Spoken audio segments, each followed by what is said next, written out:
My parents sold my 9-year-old daughter's rare book collection, a priceless heirloom she inherited from her great-grandmother, for $200,000. They used the stolen cash to build a luxury home theater and a heated pool for my sister's children. When my daughter Katherine found out, she did not shed a single tear. She just looked at them and smiled, revealing exactly what the collection was truly worth and who they had actually sold it to. The color completely drained from my parents' faces. I am Olivia, 34 years old, and a professional heritage and antiquities appraiser. Before I tell you how a stolen inheritance led to federal agents raiding my family's Thanksgiving dinner, let me know where you are watching from in the comments below. Hit like and subscribe if you have ever had to teach toxic family members a lesson they will never forget. The clinking of crystal champagne glasses echoed through the massive open-concept living room of my sister Brittany's newly renovated suburban mansion in Massachusetts. It was Thanksgiving Day, but this gathering was doubling as a lavish housewarming party to show off her latest extravagant upgrades. I stood near the edge of the kitchen island, sipping sparkling water and watching the spectacle unfold. I did not want to be here. I had tried to decline the invitation 3 times, citing my busy schedule, but my mother, Patricia, had practically threatened to show up at my modest townhouse and drag me here by my hair. Family supports family, she had declared over the phone. Brittany, 36 years old and the undisputed golden child of the family, was holding court by the massive custom fireplace. She wore a designer silk dress that likely cost more than my mortgage payment. Next to her stood her husband Terrence, a 37-year-old African-American man who always introduced himself as a visionary tech entrepreneur. Terrence loved the sound of his own voice. He was currently regaling a group of my parents' friends with tales of his latest supposed investments, flashing a watch that caught the light perfectly. My parents, Richard and Patricia, flanked them like proud bodyguards. My mother beamed at Brittany, her eyes shining with the kind of unconditional adoration she had never once directed at me.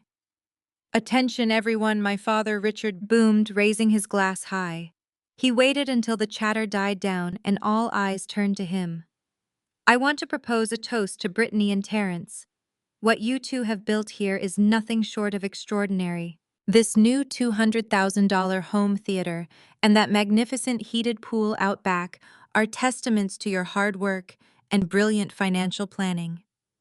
To the American dream realized right here in this house." Everyone cheered.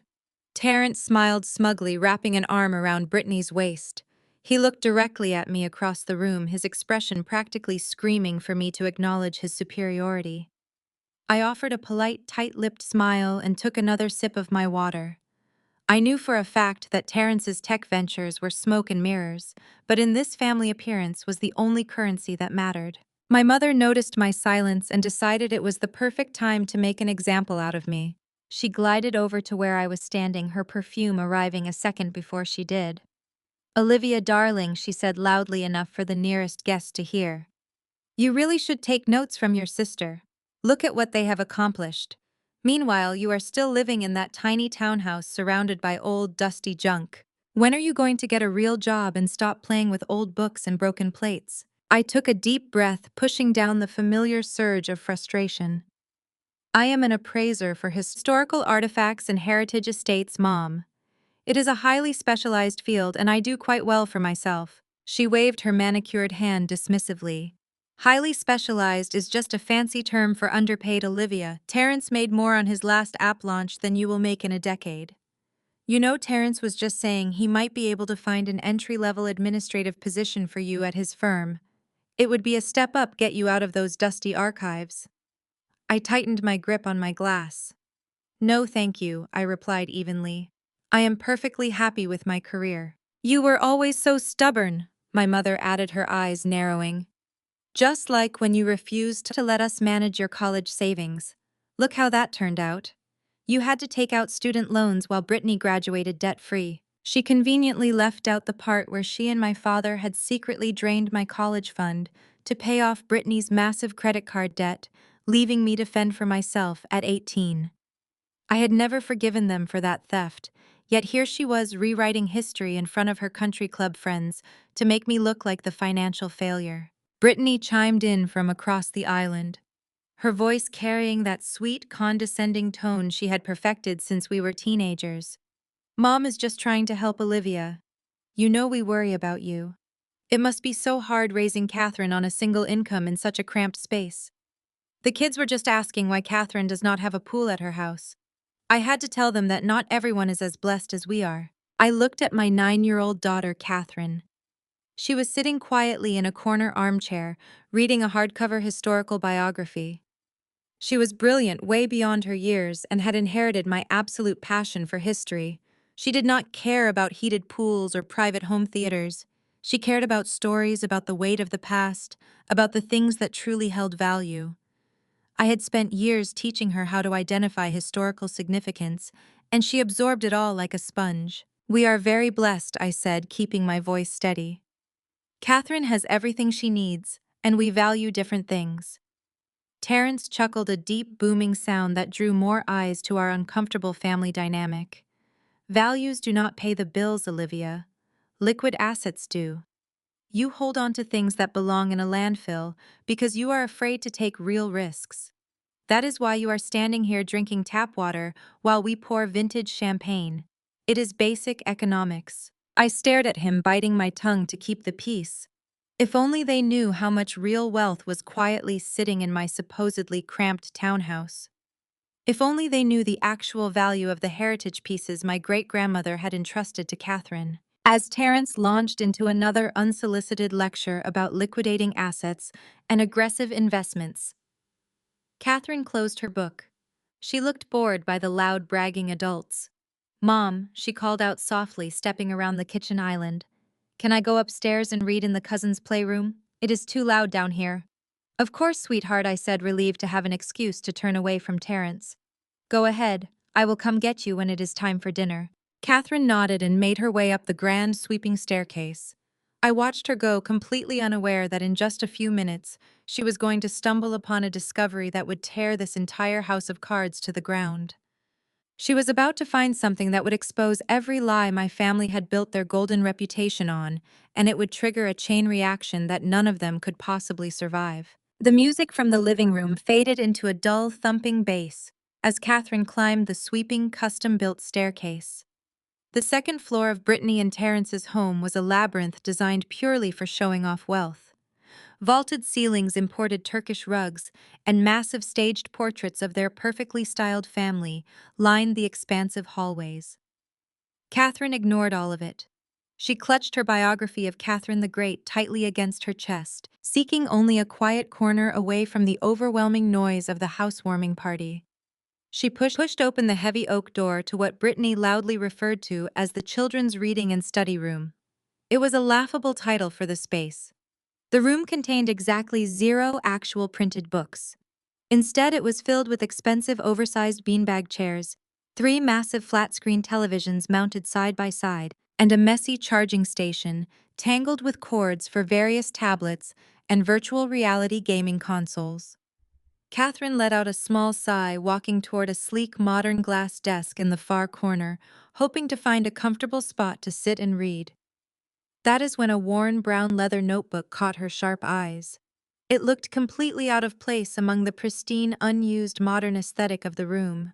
It looked like something that belonged in my professional appraisal office. Katherine approached the desk cautiously. She recognized the gold-embossed initials on the bottom right corner of the cover immediately. R.W. Richard Wilson. It was my father's private financial ledger. As an expert appraiser, I had spent years teaching Katherine the vital importance of documentation, provenance tracking, and meticulous record-keeping. She knew my father fancied himself an amateur collector, though he mostly just bought flashy, overpriced items at charity auctions to impress his wealthy friends. Driven by a mix of natural curiosity and the highly analytical mind I had nurtured in her since she was a toddler, she flipped the heavy leather cover open. The pages were filled with my father's hurried, messy handwriting. She scanned past the mundane details of recent financial transactions, contractor payments for the new luxury pool and home theater equipment, invoices from a premium audio company. But it was the entry dated exactly 3 weeks ago that made her small hands freeze. She read the description carefully, tracing the words with her index finger. A set of 6 leather-bound first edition historical manuscripts from the late 18th century. Condition noted as exceptionally preserved with original binding intact. Provenance listed as inherited family estate property. Estimated quick sale value $200,000. Buyer secured by Terrence. Transaction completed in untraceable cash. Katherine did not need to guess what those books were.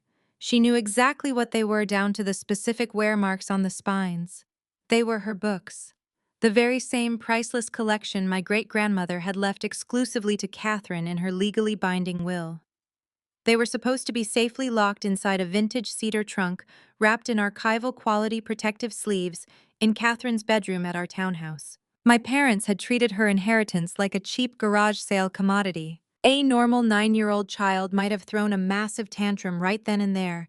They might have burst into loud tears, run down the stairs screaming about thieves, or demanded immediate answers from their grandparents in front of all the guests.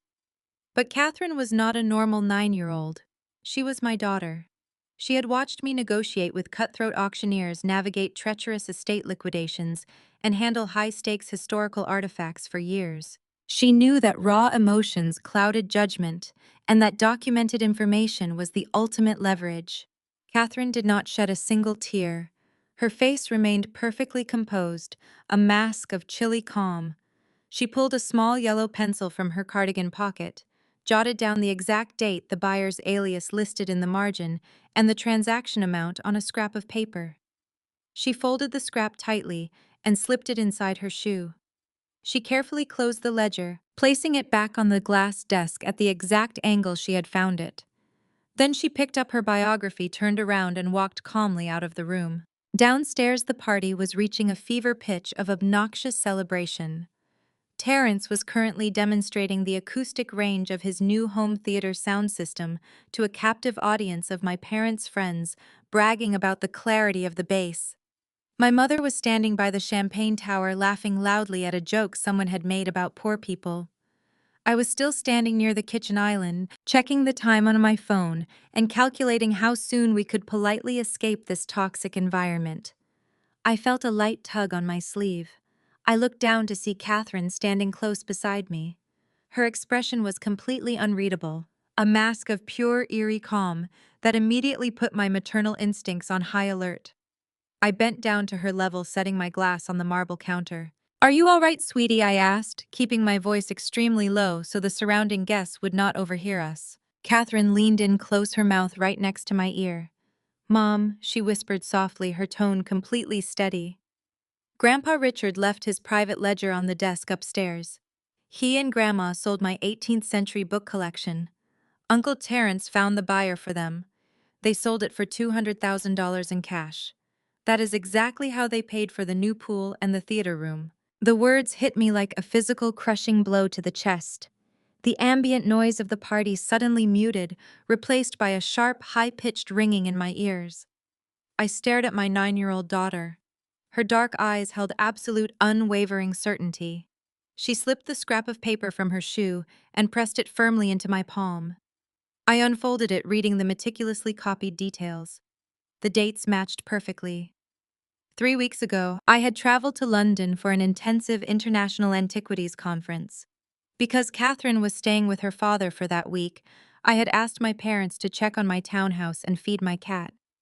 I had given my father my emergency spare key. I even remembered my mother texting me that she watered the plants and everything looked perfectly fine. The realization crashed over me in terrifying, crystal-clear waves. My own parents had used that spare key to break into my home. They had bypassed my standard security system, walked right into my daughter's bedroom, and stolen her rightful inheritance.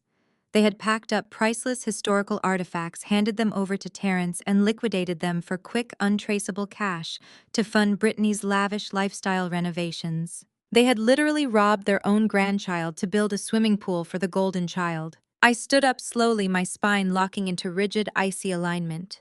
I did not scream. I did not throw my glass of water against the expensive backsplash.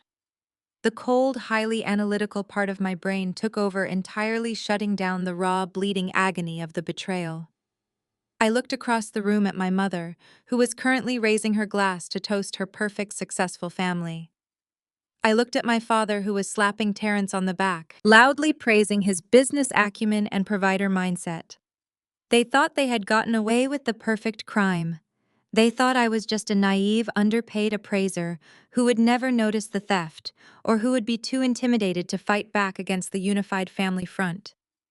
They truly believed those books were just dusty old junk worth a quick 200 grand to a random buyer. They had absolutely no idea what they had actually stolen. And they had no idea the kind of total absolute destruction they had just invited into their lives. I knelt down and kissed Katherine gently on the forehead. "Go grab your coat and wait by the front door," I instructed her, keeping my tone perfectly level. "We are leaving very soon." She nodded, understanding the gravity of the moment, and slipped through the crowd like a shadow. I stood up, smoothing the front of my dress.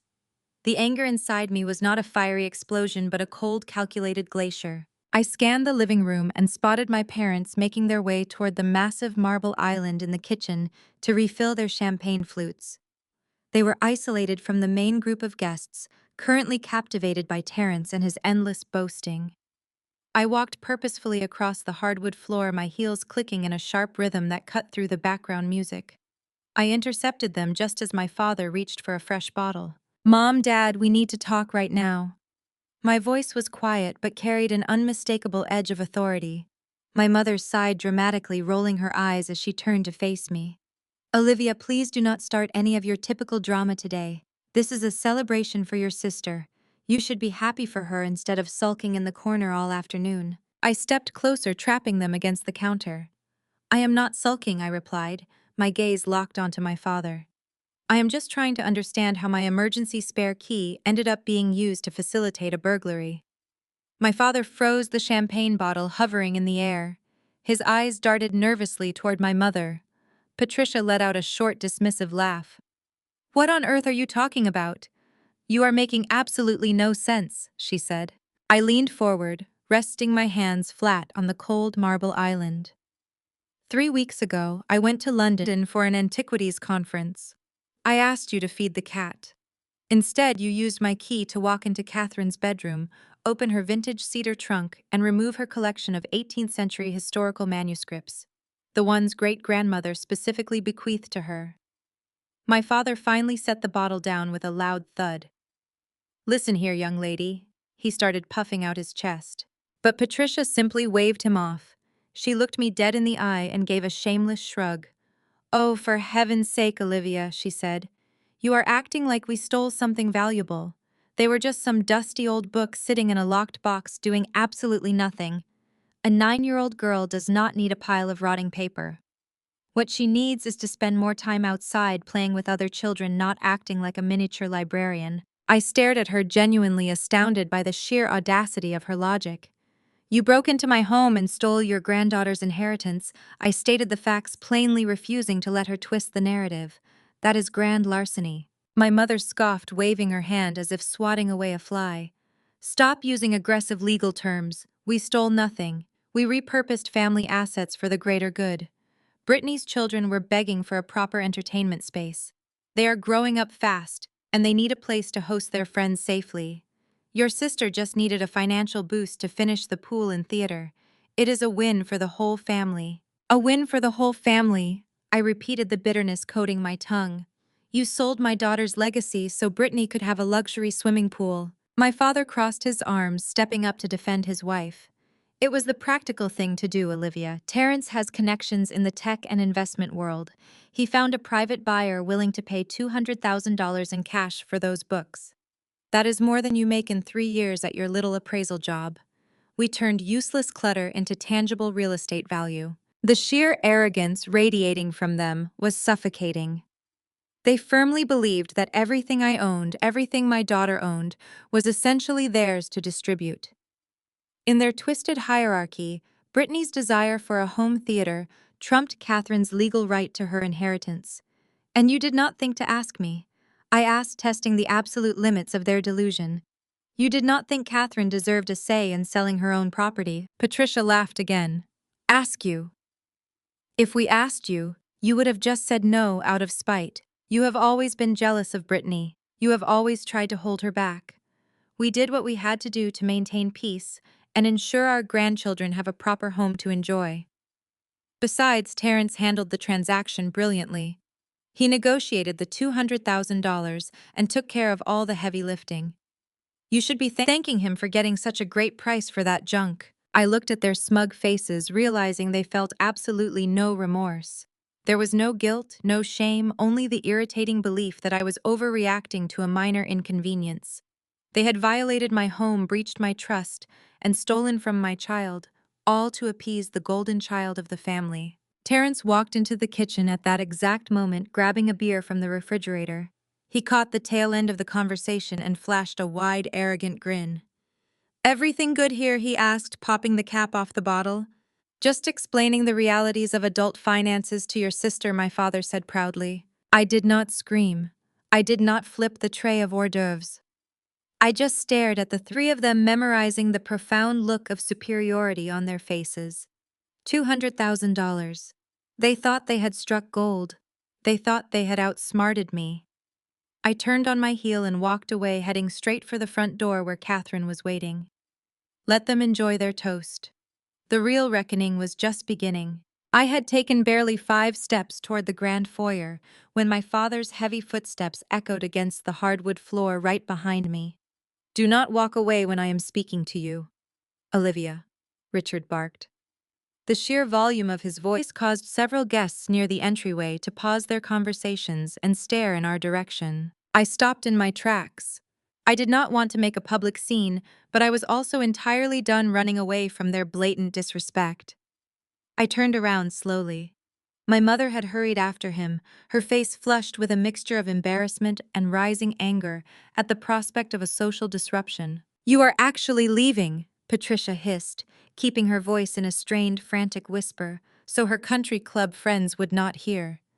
"You are going to storm out of your sister's housewarming party and make a massive spectacle of yourself over a simple misunderstanding."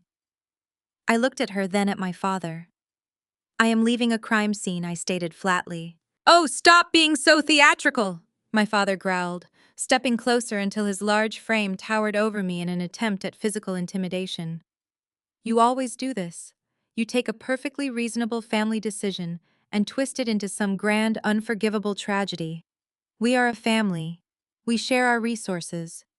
Brittany needed the capital to finish her renovations, and you were hoarding assets that were doing absolutely nothing for the greater good of this household." "Resources," I echoed, feeling the cold glacier in my chest begin to crack, revealing the burning core of resentment underneath. "You call breaking into my house and stealing from a 9-year-old girl sharing resources?" I took a step forward, refusing to be intimidated by his looming presence. The anger I had buried for over a decade suddenly surged to the surface with violent clarity. It was the exact same feeling of profound betrayal I had experienced the summer before I started college. "This is exactly what you did to me," I said, my voice cutting sharply through the heavy air of the hallway. "You have not changed at all. You are running the exact same playbook you used 16 years ago." Patricia let out a dramatic sigh, crossing her arms tightly over her chest. "Here we go again. Are you really going to bring up the ancient past right now?" "Yes, I am," I replied, my eyes locked securely onto my father's reddening face. "Because when I was 18, I worked 3 different jobs to save up for my appraisal certification. I had a college fund that Grandma started for me. And what did you two do? You drained every single penny of it behind my back." My father's jaw tightened defensively. "We did what was necessary for the family. You stole $40,000 from my college account." I continued, making sure my voice carried enough for Terrence, who was lingering near the kitchen archway to hear everything. "You took my hard-earned tuition money to pay off Brittany's massive credit card debt. She had maxed out 6 different cards on designer clothes, luxury vacations, and expensive dinners she could not afford. She was facing bankruptcy, and instead of letting her face the consequences of her own reckless spending, you robbed me to bail her out. She is your sister," Richard exploded, completely abandoning his attempt to keep his voice down. "She was in serious financial trouble. Family helps family. You were smart enough to get academic scholarships, and you did. You survived. We made a difficult financial decision for the greater good of this family. If Brittany had declared bankruptcy, it would have ruined her credit completely and embarrassed us all in front of our peers. So, my future and my security were the acceptable collateral damage I summarized coldly. You are so incredibly selfish. Olivia, my father spat, pointing a thick, accusatory finger at my chest. You have always been entirely self-centered. We put a roof over your head. We fed you. We clothed you. And the moment we ask you to contribute to the family's greater good, you throw a massive tantrum. You have held on to that petty grudge for 16 years like a spoiled child. Patricia stepped in, placing a manicured hand on her chest, playing the ultimate victim perfectly. It breaks my heart to see you act this way, she lamented, her voice trembling with practiced sorrow. We only ever wanted what was best for everyone. Brittany was suffering. We stepped in to fix it. We thought you would understand that family comes first, but you have always lacked empathy. I stared at the woman who gave birth to me, utterly repulsed by her masterful psychological manipulation. It was a classic gaslighting technique. They had committed a massive financial betrayal, and yet they were expertly twisting the narrative to make me look like the ungrateful, heartless villain of the story. You did not ask me to contribute. I clarified, speaking slowly and distinctly, so there could be no misunderstanding. You took it behind my back. You forged my signature on the withdrawal slips. And despite that, I forgave you. I worked twice as hard, took out predatory student loans, and built my career from the ground up without a single dime of your help. I survived your theft. I reached out and gently pulled Katherine to my side. She had been standing near the front door watching the entire exchange with her sharp, observant eyes. I placed my hands protectively on her small shoulders. But this, I said, my voice dropping to a dangerous, icy register. This is completely different. You did not just rob me this time. You broke into my home and you robbed your own granddaughter. My father's face turned a deep mottled shade of crimson. We repurposed an unused asset, he bellowed defensively. Those books were gathering dust. Brittany's children needed a safe, modern space to entertain their friends. The new home theater benefits the entire extended family. Even Katherine can come over and watch movies here. We invested in a shared experience. Katherine does not want to watch movies in a theater bought with stolen money, I fired back. Those manuscripts were left directly to her by my great-grandmother. They were legally her property. You had absolutely no right to touch them, let alone hand them over to Terrence to sell for quick cash. Terrence scoffed from the background, clearly annoyed that his brilliant financial maneuvering was being questioned. Look, Olivia, you are being completely irrational right now. I got you top dollar. 200,000 is a massive payout for some antique paper. You should be thanking me for my business connections. I am not thanking anyone for fencing stolen property, I snapped, glaring at Terrence with absolute disgust, before turning my attention back to my parents. You are an ungrateful, miserable woman, Richard shouted, completely losing his temper. You are trying to tear this family apart over some outdated trash. We made a command decision as the heads of this family. We took a useless item and turned it into a $200,000 family asset. End of story. You are right about one thing, I said calmly, looking at their red, furious faces. You made a decision, but you have absolutely no idea what you just sold, and you have no idea the kind of trouble you have just brought down on yourselves. Without waiting for another word of their toxic justifications, I took Katherine's hand, turned my back on my parents, and walked out the heavy mahogany front door. I did not look back as the door clicked shut behind us. The crisp evening air hit my face, providing a brief moment of clarity after the suffocating toxicity of that house. I kept my hand firmly wrapped around Katherine's small fingers, guiding her down the winding stone pathway toward my parked car. We were halfway down the expansive, freshly paved driveway when the front door flew open again, slamming violently against the exterior brick wall. Terrence stepped out onto the wide porch, the golden interior lighting casting a long, aggressive shadow across the manicured lawn. He was not about to let me leave without having the last word. His fragile ego simply could not handle my silent, dignified exit. He needed to assert his absolute dominance to prove to himself and to me that he was the undisputed master of this situation. "Hold on a second."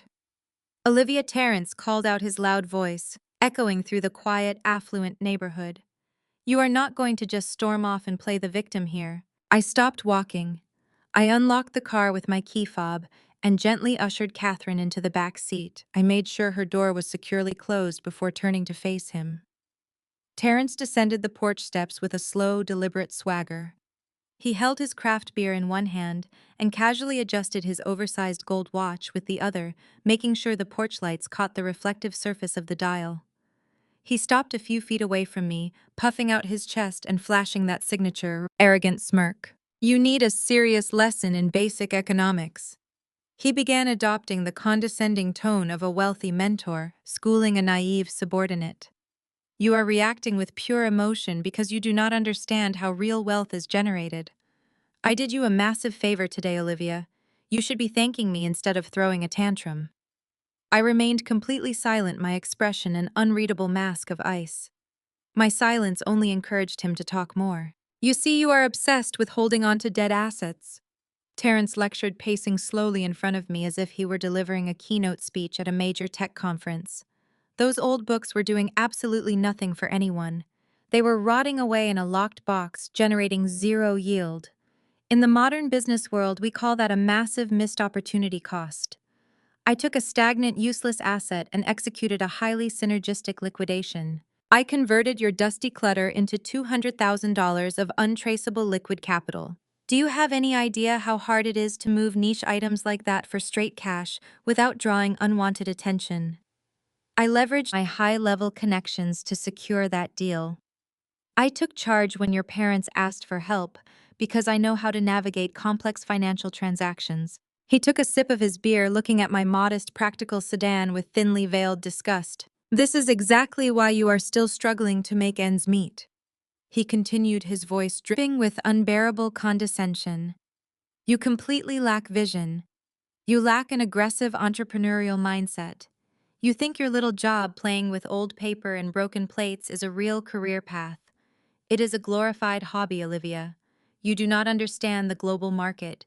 You do not understand how to scale wealth. I run a highly disruptive technology firm. I negotiate multi-million-dollar venture capital deals before breakfast. I know exactly how to maximize value, and I single-handedly elevated this family's net worth today. You are just too blind and bitter to see it." I stood perfectly still, letting the biting evening wind sweep past us. As a professional heritage appraiser, my entire career was built on the ability to observe, analyze, and spot a counterfeit from a mile away. I looked at Terrence and all I saw was a walking, breathing forgery. I noted the aggressive, overcompensated posture, the rapid speech pattern laced with empty corporate buzzwords, and the desperate, burning need for validation in his eyes. A truly wealthy, successful man does not follow his sister-in-law out to the driveway to brag about a $200,000 sale. A real tech visionary does not fence stolen family heirlooms for quick, untraceable cash. Terrence was drowning in debt. I knew it and he knew it, but he was desperately projecting this illusion of dominance to keep the facade intact. He completely underestimated my actual profession. He thought an appraiser was just a glorified librarian with a magnifying glass. He had absolutely no comprehension of the intricate, high-stakes world of international antiquities. Nor did he realize that my daily work involved securing multi-million-dollar insurance policies, cooperating with federal registries, and tracking black market cultural heritage crimes. He thought he had outsmarted a naive, underpaid shopgirl. "You are quiet," Terrence sneered, taking another step forward, trying to use his physical height to intimidate me. "You finally realizing that I am right. You need to drop this petty, jealous sibling rivalry with Brittany.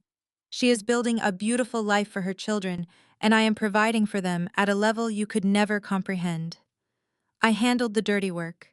I took the massive risk of finding a private buyer who would not ask too many questions. I secured the cash. Instead of acting like a spoiled, ungrateful brat, you should be kissing my feet for turning your garbage into a luxury entertainment space that the whole family can actually enjoy. I let his words hang in the air, allowing the profound silence to stretch out until it became deeply uncomfortable. He shifted his weight, his arrogant smile faltering just a fraction of an inch as my unwavering icy gaze bore into him. I did not argue. I did not defend my career. I did not try to convince him of my worth or explain the historical significance of the stolen manuscripts. Let him feel like the smartest man in the world.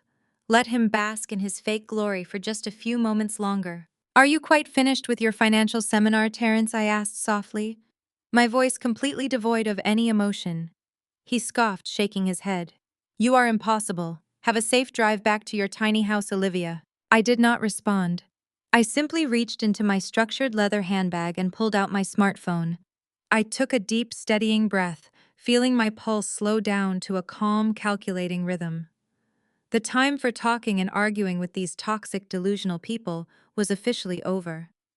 I unlocked my screen and opened my keypad, ready to initiate the swift, unforgiving sequence of events that would completely obliterate his fake tech empire and send this entire family straight into a devastating, inescapable legal nightmare. I kept my eyes locked on Terence as my thumb hovered over my smartphone screen.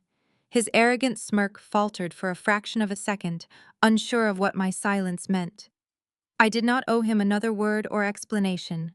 I pressed 911. I tapped the speakerphone icon, increasing the volume to maximum, and turned my back on him. I did not wait in the driveway. I marched straight back up the wide stone steps and pushed the heavy mahogany front door open. The pulsing bass of the housewarming playlist hit me instantly, but I ignored it. I walked purposefully back into the center of the brightly lit kitchen, drawing the attention of the remaining guests who were gathered around the expansive marble island. Terence jogged closely behind me, his heavy footsteps echoing his sudden confusion. My parents were still standing exactly where I had left them, holding their crystal champagne flutes, looking supremely annoyed by my unexpected return. Before my mother could utter another condescending remark about my dramatic behavior, the sharp, unmistakable voice of an emergency dispatcher rang out from my phone, echoing loudly over the background music. 911. What is your emergency? The ambient chatter in the room instantly died. Every single head turned toward me. I stood perfectly straight, holding the phone up so the microphone would catch every word. I need to report a grand larceny and a breaking and entering, I stated, my voice echoing with absolute unwavering clarity. My home was illegally accessed using a stolen emergency key, and high-value property was removed without my consent or knowledge. The dispatcher responded quickly, asking for my address and the estimated value of the stolen goods. I provided my address, keeping my icy gaze fixed squarely on my parents. The stolen property consists of highly valuable registered historical manuscripts, I continued smoothly. I know exactly who took them. The perpetrators are my own parents, Richard and Patricia, and my brother-in-law Terence. They have openly admitted to the theft and the illegal sale of the items. I am currently standing at their location. My father choked on his champagne, coughing violently as he slammed his glass onto the counter. My mother gasped loudly, her hand flying to her chest in a gesture of pure theatrical shock. Brittany, who had been showing off her new dining room decor to a group of affluent friends, rushed over her high heels, clicking frantically against the hardwood floors. "What on earth are you doing?" she shrieked, her perfectly curated hostess persona completely shattering in front of her peers. "Have you absolutely lost your mind?" I ignored her, completely finishing my precise report with the dispatcher. I confirmed that I would wait outside for the responding officers to arrive, and then ended the call with a firm, deliberate tap of my screen. For a fleeting second, the massive room was suspended in absolute breathless silence. The guests stared at us, eyes wide with morbid curiosity. Then my father threw his head back and let out a booming theatrical laugh. It was a deep, mocking sound designed to instantly diminish the severity of the situation. My mother joined in, letting out a sharp, breathless chuckle as she looked around at the guests, to reassure them that this was merely a pathetic joke. Soon Terence and Brittany were laughing too. The tension in the room dissolved into a chorus of collective, condescending amusement. They were completely unfazed by the threat of law enforcement. "Are you actually serious right now?" Richard asked, wiping a tear of mirth from his eye. He crossed his arms over his broad chest and looked down at me as if I were a toddler throwing a ridiculous tantrum in a grocery store. You just called the police over a petty family dispute. You really think a squad car is going to roll up here and arrest grandparents over a few old dusty books? My mother stepped forward, shaking her head in mock pity. Olivia, you have officially crossed the line from dramatic to completely unhinged. No cop is going to arrest us. We are family. We have a shared interest in everything. You literally handed your father the spare key to your house. You gave us permission to be there. It is a civil matter at best. The police are going to arrive. Take one look at this beautiful house. Hear that you are making a fuss over some useless paper, and they are going to fine you for misusing the emergency dispatch system. You are making an absolute fool of yourself in front of our friends. Terrence leaned against the counter, his confidence fully restored. He took another sip of his craft beer and smirked at me. Let her play her little games, Patricia. The cops will tell her exactly what I just told her. It is a minor civil dispute. She has no proof of value, no proof of a break-in, and absolutely no leverage. I did not argue. I did not raise my voice, defend my position, or attempt to justify my actions to them. I simply stood my ground, my posture rigid, and my expression completely devoid of any fear or hesitation. They were banking heavily on their perceived wealth, their carefully crafted social standing, and their white picket fence facade to shield them from any real accountability. They truly believed that the strict parameters of the law did not apply to them when it came to family matters, assuming that their blood ties granted them ultimate, unquestionable immunity from any criminal prosecution. I looked at the smug, smiling faces of the people who had deeply betrayed my trust and stolen from my innocent daughter. I turned away from their mocking gazes and walked back out the front door into the cool night air, silently counting the seconds in my head, knowing with absolute glacial certainty that their arrogant laughter was about to be cut brutally short. I waited at the end of the driveway, the cold night air biting at my skin. Katherine sat safely in the locked car, reading her book by the dim overhead dome light, completely unfazed by the impending chaos. It took less than 12 minutes for the flashing red and blue lights to reflect against the manicured hedges of my sister's affluent neighborhood. Two police cruisers pulled up quietly, avoiding the sirens, but making their presence known in the quiet suburban street. Two officers stepped out of the lead vehicle, adjusting their utility belts. I approached them immediately, providing my name and calmly reiterating the facts of my emergency report. I stated clearly that my parents had used a spare key to enter my residence without my authorization, bypassing my standard security protocols to remove specific high-value historical assets. The officers listened intently, their expressions serious and attentive. They nodded, taking down my statement in their notepads, and then proceeded up the stone pathway toward the heavy mahogany front door. The door opened before they even had to knock. My father stepped out onto the wide, well-lit porch. The loud, booming bully from the kitchen had completely vanished. In his place stood Richard, the polished, respectable patriarch of a wealthy suburban family.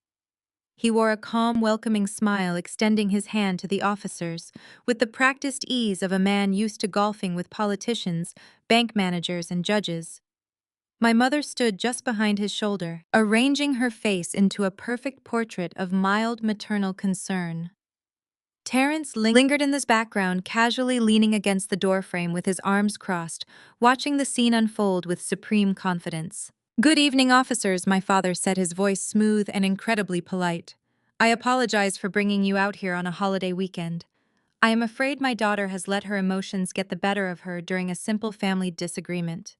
We were just having a lovely housewarming dinner." One of the officers stepped forward, his posture remaining rigid and professional. "Sir, we received a report of a breaking and entering followed by the theft of highly valuable property from her residence. She claims you admitted to removing the items." My father chuckled softly, a warm, disarming sound designed to manipulate the situation entirely. He reached into his tailored trouser pocket and pulled out a shiny silver key, holding it up for the officers to clearly see under the porch lights. "There was absolutely no break-in, officer. Olivia gave me this key herself. She explicitly asked her mother and me to go into her townhouse to feed her cat and check on the property while she was traveling abroad for work." We have full, authorized access to her home. We did not break anything. The officer glanced at the key, then looked back at my father. And what about the missing property? She alleges you removed valuable items without her consent and sold them. My mother seized her cue perfectly. She stepped forward, letting out a heavy, sorrowful sigh. She placed a manicured hand over her heart, looking at the officers with wide, innocent eyes that brimmed with fake sympathy. "It is just a tragic misunderstanding over some shared family heirlooms," she said softly. "My grandfather left behind a few old books years ago. We simply moved them from Olivia's house to ours for safekeeping while we organize the estate. We share all our family assets. Olivia has been under a tremendous amount of stress lately as a single mother, and she gets very territorial and confused over family belongings. She is just acting out because she feels left out of her sister's new home renovations." Terrence chimed in from the doorway, keeping his tone light, dismissive, and highly conversational. "It is just sibling rivalry, officers. We are doing some major upgrades here, and my sister-in-law got a bit jealous of the attention my wife is getting. She is trying to stir up trouble with the authorities because we moved some shared family clutter out of her way to clean up the estate. We were going to sort it all out tomorrow morning." I watched the exact moment the officer's entire demeanor shifted. The strict investigative tension drained instantly from their shoulders. They exchanged a brief, knowing look. They saw a wealthy, articulate older couple, a successful-looking son-in-law, and a spare key. They saw a family squabble over an inheritance, exactly the kind of messy, dramatic situation law enforcement detested and legally avoided. The cold, hard facts of my report were completely buried under their polished, upper-class facade. "Ma'am," the lead officer said, turning to look at me with a heavy, exasperated sigh, "your father has a key that you willingly provided to him. He entered the home with your prior permission. If these items are inherited family property that were simply moved between relatives, this does not meet the legal criteria for a criminal burglary or grand larceny. We cannot arrest someone for moving boxes with a key they were given." I kept my voice perfectly level, refusing to give my family the satisfaction of a breakdown. The items were not shared family property. They were explicitly willed to my daughter, and they sold them for cash behind my back. The officer shook his head, placing his pen back into his uniform pocket. "Without a court order determining the exact legal ownership of the estate items, we cannot make an arrest. This is a civil dispute over shared assets. You gave him the key. There is no forced entry. If you want to dispute the ownership or the sale of these shared heirlooms, you need to hire a civil attorney and take your family to family court. We cannot intervene in a civil matter. It is out of our jurisdiction." The officers tipped their hats to my father, apologized for the intrusion on their family evening, and walked back down the driveway. They got into their cruisers and drove away, leaving the flashing lights of my supposed rescue fading into the dark street. I stood alone on the manicured lawn. On the porch, the illusion of the polite, concerned family instantly evaporated. My father dropped the respectful citizen act. He gripped the wooden railing of the porch, looking down at me with a smirk so wide it stretched the wrinkles around his eyes. He let out a harsh, victorious laugh that echoed loudly in the cold air. "I told you, Olivia," he called out, his voice dripping with absolute, unfiltered arrogance. "You cannot send your own parents to jail over a pile of paper. You gave me the key. You played right into our hands. The law is not going to protect you from your own family." Patricia clapped her hands together in sheer delight, leaning against Terrence as she pointed down at me. "Oh, that was incredibly embarrassing for you," she taunted. "You really thought the police would care about your little temper tantrum. We warned you. You have absolutely no power here. You are just a bitter woman making a fool of yourself." Terrence stepped up to the edge of the porch, crossing his arms and laughing loudly. "A civil matter, Olivia. Did you hear the officer? Good luck paying a lawyer thousands of dollars to fight us in civil court over something we already liquidated. The cash is already spent. The pool is built. The theater is finished. You lost. Go home and accept it." They stood shoulder to shoulder on the grand porch of their stolen luxury, basking in their perceived invincibility. They thought the civil dispute loophole was their impenetrable shield. I did not say a word. I turned around, got into my car, and drove away into the night. Let them enjoy their smirk. They had absolutely no idea they had just walked straight into my real trap. The drive back to my townhouse was entirely silent. The heater hummed quietly against the chill of the Massachusetts night, but the atmosphere inside the car was defined by absolute focus. I glanced in the rearview mirror. Katherine was looking out the window, watching the streetlights blur past. She did not ask questions. She did not demand reassurance. My 9-year-old daughter understood implicitly that the battle lines had just been drawn, and we were currently moving into a strategic retreat. When we finally pulled into our driveway, I did not rush. I methodically locked the car, held Catherine's hand, and walked up to our front door.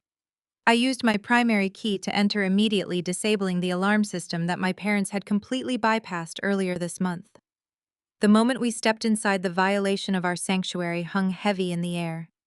I instructed Katherine to go wash her face and get ready for bed.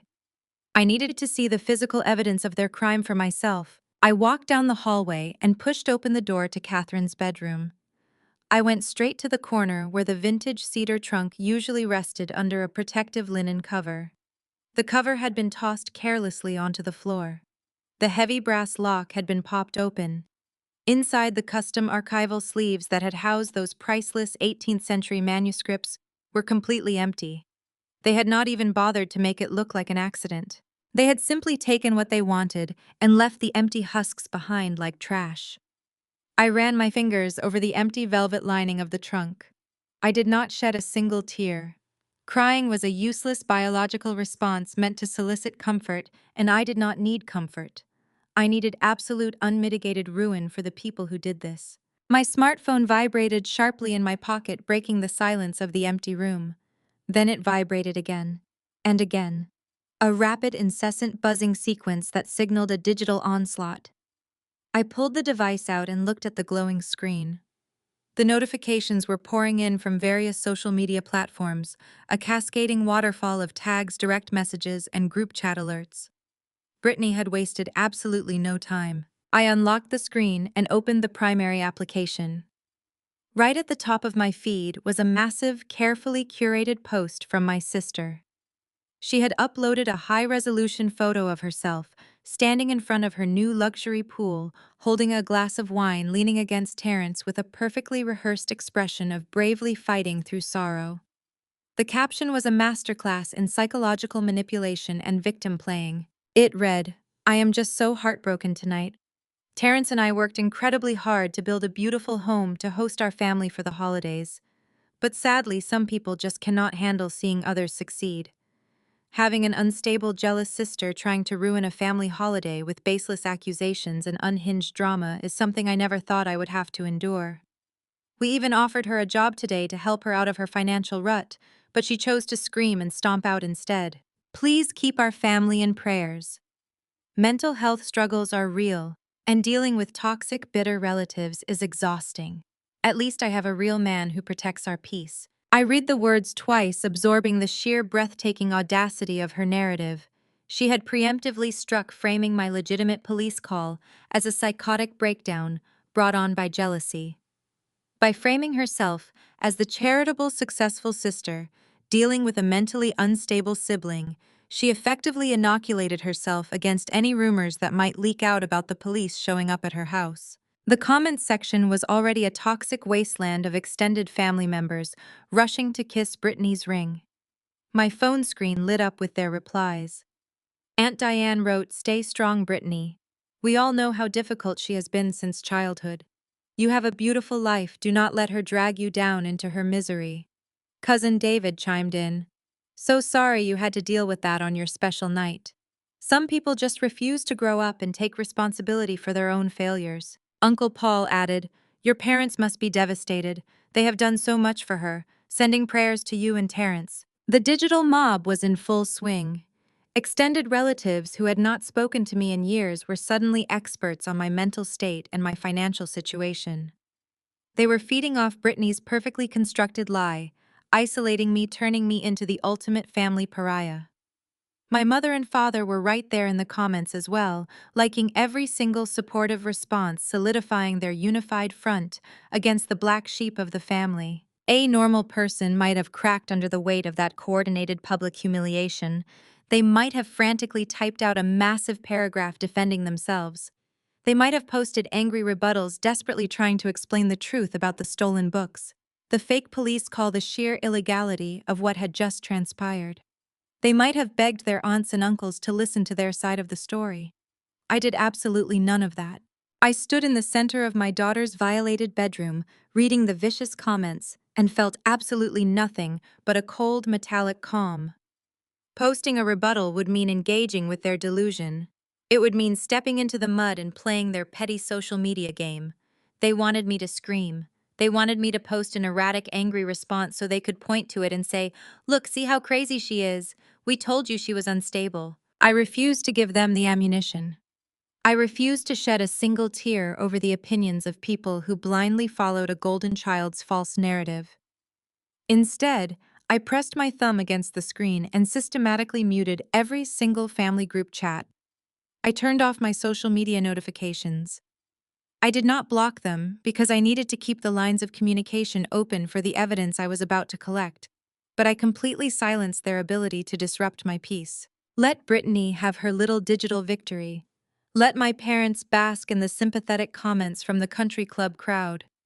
Let Terrence puff out his chest and pretend he was the ultimate provider, protecting his family from a deranged sister-in-law. Their entire reality was built on a foundation of stolen paper and maxed-out credit cards. They thought a few hundred likes on a passive-aggressive status update meant they had won the war. They relied on social media for their power because they had absolutely no real power in the actual world. I slipped the phone back into my pocket and walked out of the room. I had a 9-year-old daughter to tuck into bed, and then I had a very long night of meticulous shadow investigation ahead of me. They thought this was a petty family squabble over some dusty old books. I was about to show them the devastating difference between a social media dispute and a federal felony. I tucked Katherine into bed, smoothing the duvet over her shoulders. She fell asleep almost instantly, her breathing steady and calm. She trusted me completely to handle the situation, and I had no intention of letting her down. I quietly closed her bedroom door and walked down the hallway to my home office. I switched on my desk lamp, the warm light illuminating the framed appraisal certificates and international heritage degrees lining the walls. I sat down in my leather chair, woke up my dual monitors, and pulled the folded scrap of paper from my pocket. Katherine had written down exactly what I needed: a date, a transaction amount of $200,000, and a buyer, alias scribbled in the margins of my father's ledger. The name was simply listed as Silas. In the high-stakes world of antiquities and heritage artifacts, there is no such thing as a truly untraceable cash transaction. Valuable items leave a digital and conversational footprint. When 18th-century manuscripts move through the gray market, brokers talk, authenticators ask questions, and private collectors brag. You just need to know which dark corners of the network to shine a light on. I opened a secure encrypted communication channel on my desktop and reached out to Elias, a highly discreet antiquities broker based in Manhattan. Elias and I had collaborated on several massive estate liquidations. He owed me a favor after I saved him from purchasing a brilliantly forged 19th-century French painting last year. I typed a precise, carefully worded message. I asked him to run a quiet check on any recent private sales involving late 18th century American manuscripts, specifically moving through a buyer known as Silas. While I waited for Elias to tap into his underground network, I decided to do some digging into the man who had orchestrated this entire nightmare: Terrence. My brother-in-law had spent the entire evening strutting around that housewarming party, lecturing me on aggressive entrepreneurial mindsets and liquid capital. He projected the ultimate image of a self-made tech billionaire.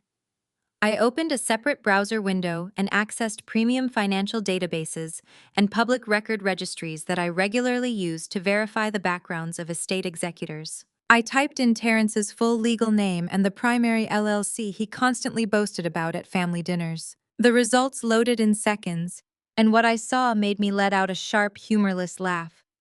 Terrence was not a visionary tech entrepreneur. He was a complete financial fraud. His primary software company had not launched a single functional application in over 4 years. His business address was a cheap virtual mailbox in Delaware. I dug deeper into his personal assets, pulling property records and lien registries. The truth of his luxurious lifestyle was absolutely pathetic. Terrence was drowning in a suffocating ocean of aggressive high-interest debt. His leased luxury vehicles were 3 months behind on payments. He had multiple lines of credit completely maxed out, and just 6 months ago he had narrowly avoided a devastating foreclosure on a previous property by securing a predatory short-term loan. I was bleeding cash from every pore. The new home theater and the luxury pool were not the fruits of his brilliant labor. They were desperate, flashy distractions designed to keep Brittany pacified and my parents convinced of his success. He was a cornered animal playing the part of a lion. A soft chime from my computer drew my attention back to the encrypted chat window. Elias had responded. The gray market in New York was small, and Elias had ears everywhere. He confirmed that a buyer matching the alias Silas had indeed acquired a pristine set of 18th-century American manuscripts exactly 3 weeks ago. However, Elias provided a crucial piece of information that made my eyes narrow in cold, predatory satisfaction. Silas did not pay $200,000 for the collection. According to Elias's rock-solid sources, the final cash transaction was finalized at exactly $250,000. I leaned back in my chair, staring at the glowing numbers on my monitor. The realization snapped into place like a perfectly designed puzzle. Terrence had not just fenced stolen property for my parents. He had actively robbed them in the process. He negotiated $250,000 for my daughter's inheritance, handed my father $200,000, and secretly pocketed a massive $50,000 broker fee right off the top. I used that stolen $50,000 to desperately patch the bleeding holes in his own failing finances, all while smiling in my father's face and accepting his praise as the ultimate family provider. The golden family unity they so proudly flaunted on social media was a complete illusion. It was a fragile, rotting house of cards built on a foundation of mutual exploitation, staggering debt, and relentless lies. My parents thought they were the masterminds stealing from my 9-year-old daughter to fund their favorite child's lifestyle. They had absolutely no idea that their brilliant, successful son-in-law was simultaneously skimming tens of thousands of dollars right out of their own pockets to save himself from bankruptcy. They were all using each other. My parents used Terrence for his supposed connections. Terrence used my parents for access to highly valuable unprotected assets. Brittany used all of them to maintain her flawless social media aesthetic. None of them had any real loyalty. Their entire existence was a desperate scramble to project an image of wealth they did not actually possess. I printed the public financial records detailing Terrence's catastrophic debt. I printed the encrypted conversation with Elias, confirming the $250,000 sale price. I placed the documents neatly into a thick manila folder on my desk. They wanted to lecture me about basic economics. They wanted to humiliate me in front of their country club friends and claim I was just an unstable, jealous sister trying to ruin a holiday. They had handed me the exact weapon I needed to destroy their unified front from the inside out. I knew that presenting this evidence to my father would instantly shatter his blind adoration for Terrence. It would pit the thieves against the smuggler, causing their perfect alliance to implode in a spectacular display of greed and betrayal. But I was not going to stop there. Exposing Terrence's petty $50,000 theft was just a minor local skirmish. I was playing a much larger, much more devastating game. I closed the financial tabs on my browser and opened a direct, secure portal. It was time to elevate this from a suburban family drama into a full-scale federal investigation. The following morning, my phone began ringing incessantly. My mother called me first, leaving voicemails filled with fake, breathless concern. Then Brittany sent a rapid barrage of text messages demanding an immediate apology for my disrespectful behavior at her housewarming party. I did not even answer a single call. I did not reply to a single text. I placed my smartphone on silent, locked my screen, and went to work. For 3 entire weeks, I maintained absolute unbreakable radio silence. In the twisted psychology of toxic families, silence is the ultimate weapon. They thrive on conflict, feeding off the chaotic energy of a dramatic argument. When you completely cut off their oxygen supply of attention, they initially panic and then they inevitably declare victory. By the fourth day of my silence, the tone of their daily messages shifted entirely. The fake maternal concern evaporated, replaced by arrogant, gloating satisfaction. My father left a final, booming voicemail stating that since I had chosen to isolate myself like a stubborn, bitter child, they would no longer attempt to include me in any family matters. They honestly believed I was hiding in my small townhouse crying over my humiliating defeat. They thought they had successfully bullied me. They assumed the books were gone forever and they were untouchable. With my supposed surrender confirmed in their minds, they went into absolute overdrive. Brittany began posting daily updates across all her social media platforms, desperate to validate her luxurious lifestyle to her followers. She uploaded high-definition video tours of the new home theater, panning the camera across the plush leather reclining seats, the massive projection screen, and the custom-built snack bar. She posted dozens of photos of Terrence lounging by the luxury heated pool, holding an expensive cigar, and looking like the undisputed king of the world. Every single caption was laced with subtle passive-aggressive jabs, directed squarely at me. She wrote long paragraphs about how cutting out negative jealous energy had allowed their household to truly thrive. My parents commented on every single post, leaving a continuous trail of heart emojis and public praises for Terrence's brilliant financial provision. I watched all of this unfold from a secure burner account. I took high-resolution screenshots of every video, every caption, and every timestamp. They were willingly providing me with time-stamped geolocated evidence of exactly where the stolen cash had gone. They were documenting their own crimes in real time, serving as their own prosecution witnesses.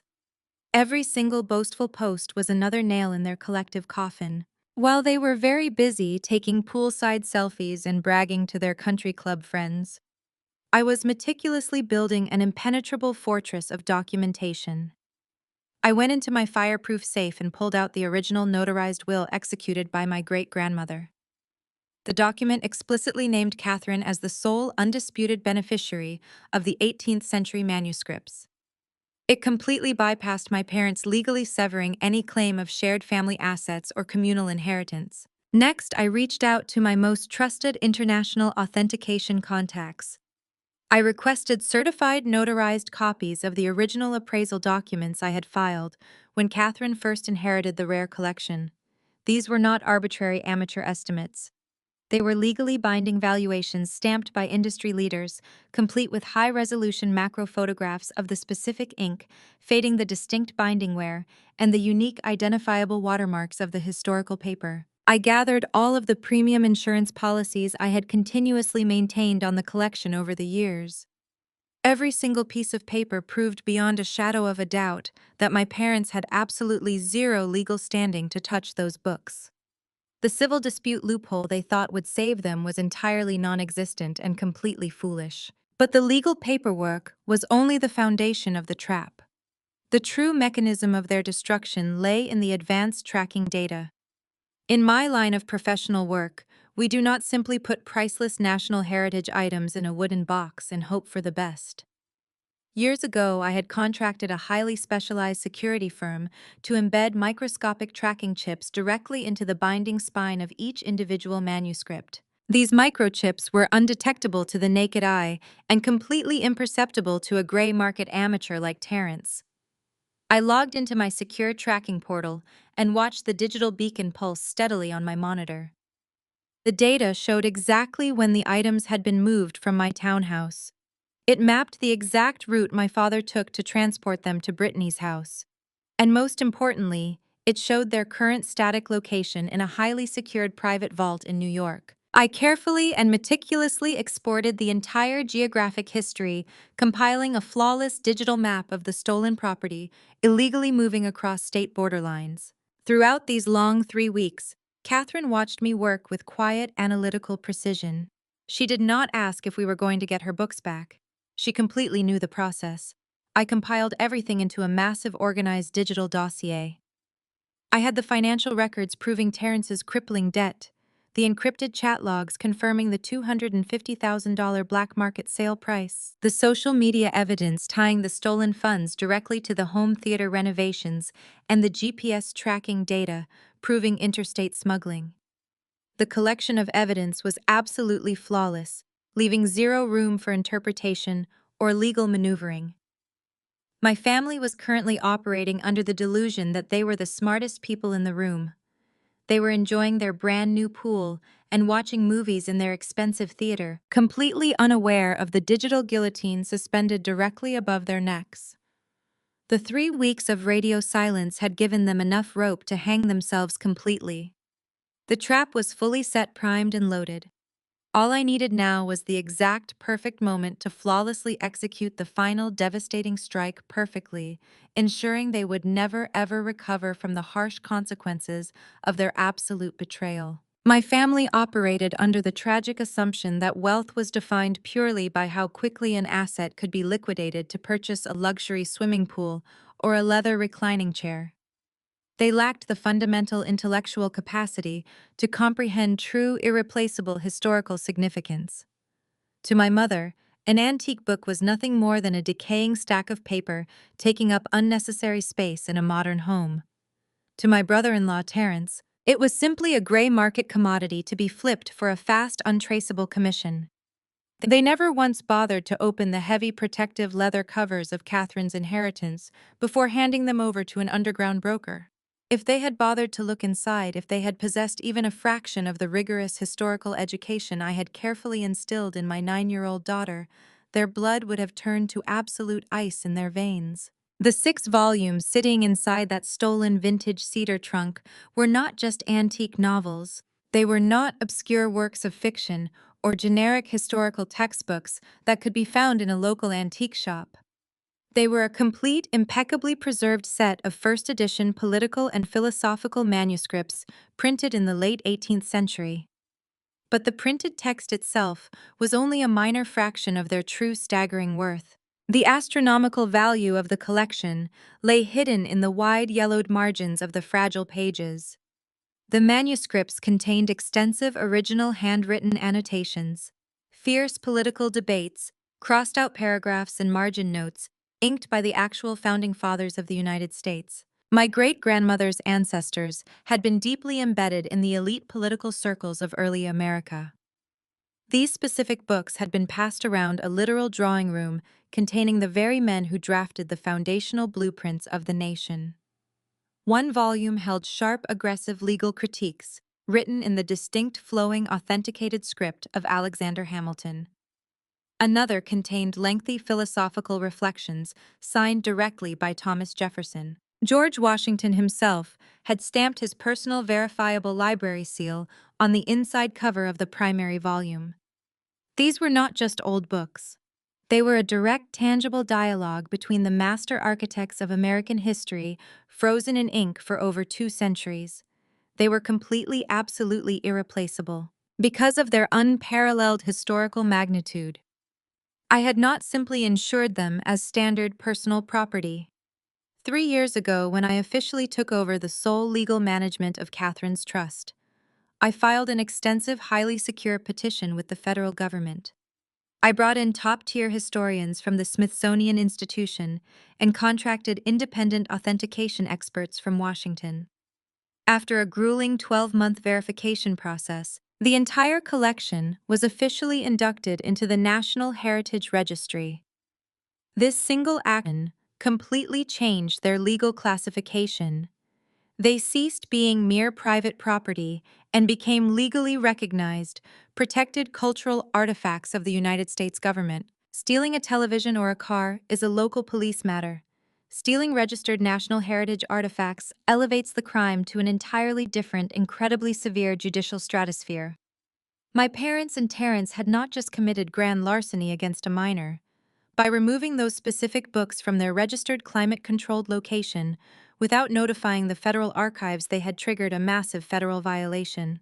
And by selling them for untraceable cash to an anonymous buyer, they had crossed the definitive legal line into the illicit trafficking of protected cultural property. They had essentially committed a federal crime against the history of the country itself. Terence actually thought his little gray market deal was the pinnacle of criminal brilliance. He thought he was a mastermind for fencing stolen goods and skimming a $50,000 broker fee off the top. He had absolutely no idea that the moment that cash exchanged hands, he had cemented his status as a high-target federal trafficker. A legal authorized sale of those manuscripts would require months of strict federal oversight, massive public auctions through prestigious houses, and an entire army of specialized heritage lawyers. The authenticated auction value was astronomical, sitting at a strict minimum baseline of $5 million. Terence had practically given away priceless national treasures for pennies on the dollar, just to save himself from a local bank foreclosure and buy some outdoor speakers. My parents, who prided themselves on their refined tastes and superior social standing, had blindly orchestrated the destruction of their own legacy. They had broken into my home to fund a basement home theater for Brittany, completely oblivious to the fact that they were holding $5 million of protected American history in their greedy, manicured hands. They traded Thomas Jefferson's original handwriting for a heated pool and a margarita bar. The sheer, staggering idiocy of their crime was almost poetic. They were so blinded by their desperation to maintain a shallow suburban illusion of wealth that they had literally thrown away an actual historical fortune, committing a major felony in the process. I sat at my desk, running my fingers over the certified copies of the National Heritage Registration documents. The gold federal seals gleamed brightly under the warm glow of my desk lamp. Katherine knew this secret. She knew exactly what those books meant legally and historically. That was precisely why my brilliant 9-year-old daughter had not shed a single tear when she found my father's ledger in that ridiculous playroom. She did not panic because she knew the immense, crushing weight of the federal government was already on our side. She knew that her grandmother and grandfather had unknowingly triggered a legal avalanche that would completely wipe their perfect suburban lives off the map. The civil dispute loophole that the local police officer had mentioned on the porch was nothing more than a temporary fragile shield. Local police handle domestic disputes and stolen electronics. They do not handle the black market fencing of the Founding Fathers' original documents. My family had spent the last 3 weeks posting arrogant photos of their luxury pool, feeling completely untouchable, utterly convinced of their own superiority over me. They were swimming in stolen money, blissfully unaware that the water was already boiling. It was finally time to bypass the local authorities entirely.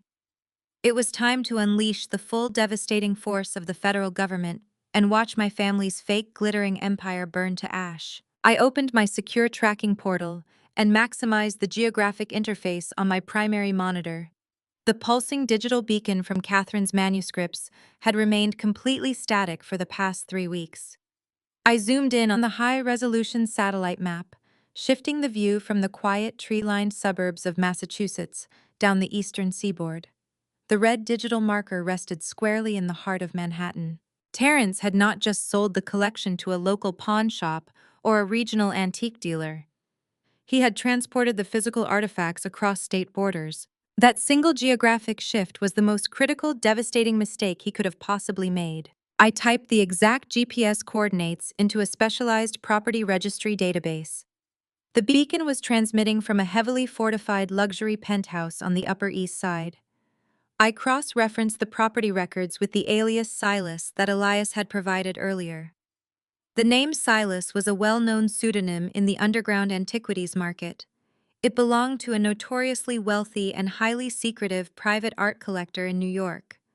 This man had built a vast, untouchable empire by acquiring rare, undocumented historical items and hiding them away in private climate-controlled vaults, completely hidden from the public eye and government taxation. Silas operated strictly in the shadows, dealing exclusively in untraceable cash and relying on desperate, inexperienced brokers like Terence to bring him highly valuable assets at a massive discount.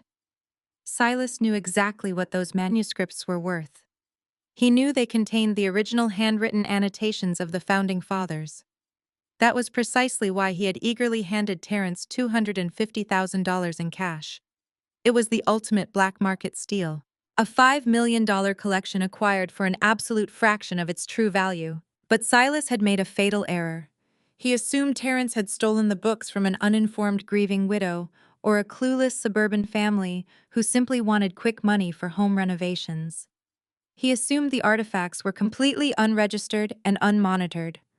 Silas had absolutely no idea that he had just purchased a collection embedded with microscopic RFID tracking chips and actively monitored by a professional heritage appraiser. I leaned back in my leather chair, a cold smile forming on my face, as the absolute magnitude of Terence's sheer stupidity washed over me.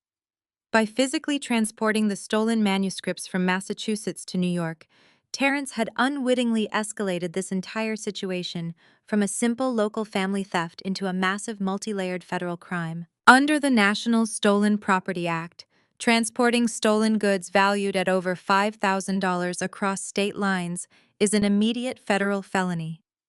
But Terence had not just moved standard stolen goods. He had transported artifacts officially registered under the National Heritage Registry.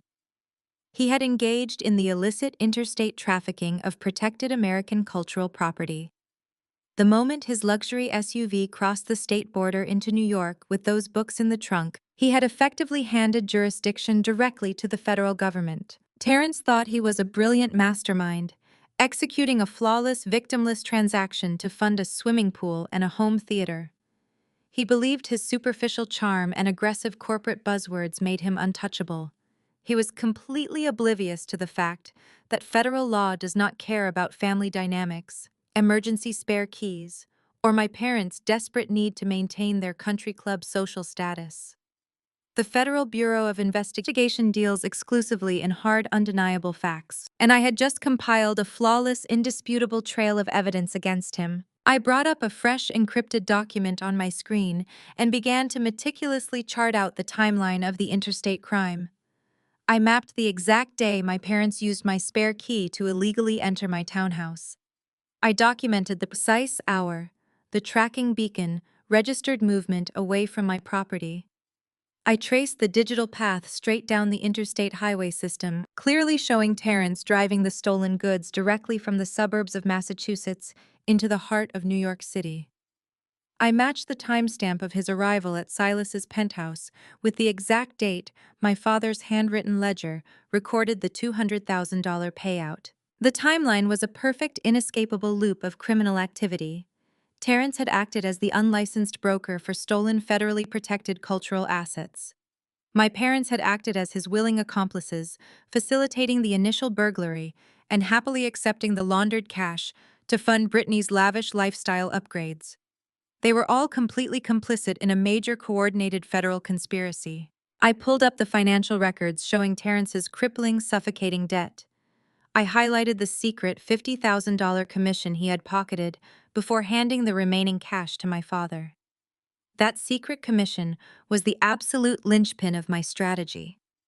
When the federal agents inevitably interrogated them, the revelation of that missing $50,000 would instantly shatter their unified family front. My parents would immediately realize that their golden son-in-law had robbed them blind during the very transaction he orchestrated to supposedly help them.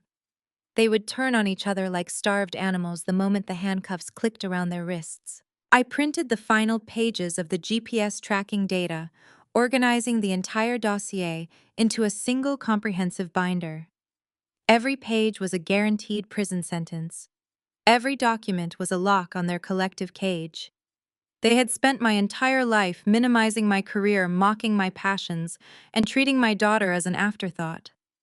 They had laughed in my face on their front porch, bragging about the civil dispute loophole that they believed made them invincible. They thought the local police officers' refusal to intervene was their ultimate glorious victory over me. They had no idea that I had purposefully allowed them to think they had won. I wanted them to spend that stolen money. I wanted them to build the home theater and install the luxury heated pool. I wanted them to completely exhaust the illicit funds, ensuring they had absolutely no financial recourse when the government arrived to seize everything they owned. By spending the cash, they had permanently cemented their guilt and tied themselves directly to the illegal sale of stolen national artifacts. I closed the heavy manila folder, resting my hands flat against the cool, smooth surface of my desk. The shadow investigation was officially complete. I had the buyer, I had the location, I had the exact route of the interstate smuggling, and I had the ironclad proof of the federal violation. The time for gathering evidence in the dark was over. It was time to hand this perfectly constructed weapon over to the only people possessing the ultimate authority to tear my family's toxic empire straight down to the studs. I picked up my phone and bypassed the local precinct entirely. Local authorities were completely unequipped to handle the illicit trafficking of protected American cultural history. I needed the heavy artillery. I needed the specific federal division designed exclusively to hunt down international smugglers and recover stolen antiquities. I opened my encrypted contact list and dialed the direct line for Special Agent Harrison, a senior investigator with the Federal Bureau of Investigation Art Crime Team. Harrison and I had crossed paths 2 years ago during a massive museum recovery operation in Boston, and he knew my professional credentials perfectly. I did not waste time with pleasantries when he answered. I told him I had a fully documented open and shut case of interstate trafficking involving registered national heritage artifacts. I mentioned the buyer, alias Silas, and I heard the immediate shift in Harrison's breathing. Silas was a ghost, a high-value target the Bureau had been trying to pin down for the better part of a decade. When I told Harrison I had the exact GPS coordinates of Silas's secure vault, along with the identity of the unlicensed broker who hand-delivered the stolen merchandise across state lines, he told me to bring my files to the federal building immediately. I drove into downtown Boston the following morning, carrying the thick manila folder containing the absolute destruction of my family. The federal building was cold, sterile, and entirely devoid of the suburban vanity my parents worshipped. I sat across a steel table from Special Agent Harrison and two forensic accountants. I slid the binder across the table. They opened it and meticulously reviewed the documentation. They examined the National Heritage Certificates, the micro RFID tracking logs, the verified appraisal values, and the detailed financial background check on my brother-in-law Terrence. Harrison looked up from the paperwork, his eyes sharp and calculating. "You understand that by handing this over, there is no going back," he stated flatly. "We do not mediate family disputes. We prosecute federal felonies. If this broker is your sister's husband and your parents facilitated the initial burglary, they are all looking at severe minimum sentencing guidelines for conspiracy, grand larceny, and wire fraud." I met his gaze with absolute unflinching conviction. "They broke into my home and stole a $5 million legacy from a 9-year-old girl to buy a swimming pool," I replied. "They are not my family. They are criminals. Arrest them all." Harrison nodded, closing the folder. He gave me one strict directive. I was to maintain my complete radio silence. I could not alert them, confront them, or change my daily routine in any way. The Bureau needed a few weeks to build a completely bulletproof forensic case behind the scenes. They needed to trace every single dollar from the moment it left Silas's hands to the exact moment it was spent on Brittany's luxury renovations. For the next 3 weeks, I went to work, took Katherine to school, and watched my family continue their arrogant digital parade. Brittany posted endless videos lounging in her stolen home theater. My parents commented on her posts, bragging about how their family unity always resulted in beautiful blessings. They were entirely oblivious to the massive federal surveillance net tightening violently around their throats. Behind the scenes, the FBI art crime team moved with terrifying silent efficiency. Harrison kept me updated through secure channels. The forensic accountants executed quiet, targeted subpoenas on Terrence's bank accounts. They quickly discovered the hidden $50,000 he had skimmed from the top of the transaction. Terrence had foolishly deposited the cash into a secondary account to instantly pay off a looming vehicle repossession and a high-interest predatory loan. The federal agents now had the exact paper trail proving his direct financial motive for orchestrating the smuggling operation. But the Bureau did not stop with Terrence. They followed the remaining $200,000 directly to my father. Richard had taken the untraceable cash and systematically deposited it into a joint checking account in structured amounts attempting to avoid federal reporting limits. It was a pathetic amateur attempt at money laundering that the FBI flagged instantly. From that joint account, the agents tracked the wire transfers sent directly to the luxury pool contractors and the premium audio-visual technicians who had built Britney's home theater. The forensic accounting was flawless. The federal agents legally classified Britney's entire backyard renovation and basement theater as the direct proceeds of a federal crime. The pool, the leather reclining seats, the expensive projection screen, every single upgrade was now technically property, subject to immediate government seizure. My sister was proudly showing off federal evidence on her public social media pages every single day, tagging the contractors and proving her own complicity. Meanwhile, the tactical division focused entirely on Silas. Using the micro RFID tracking data I provided, federal agents secured a covert warrant for the New York penthouse. They did not raid the vault immediately.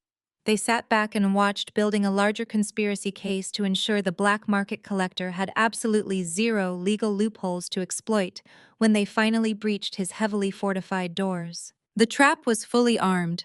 The financial forensic case was completely airtight.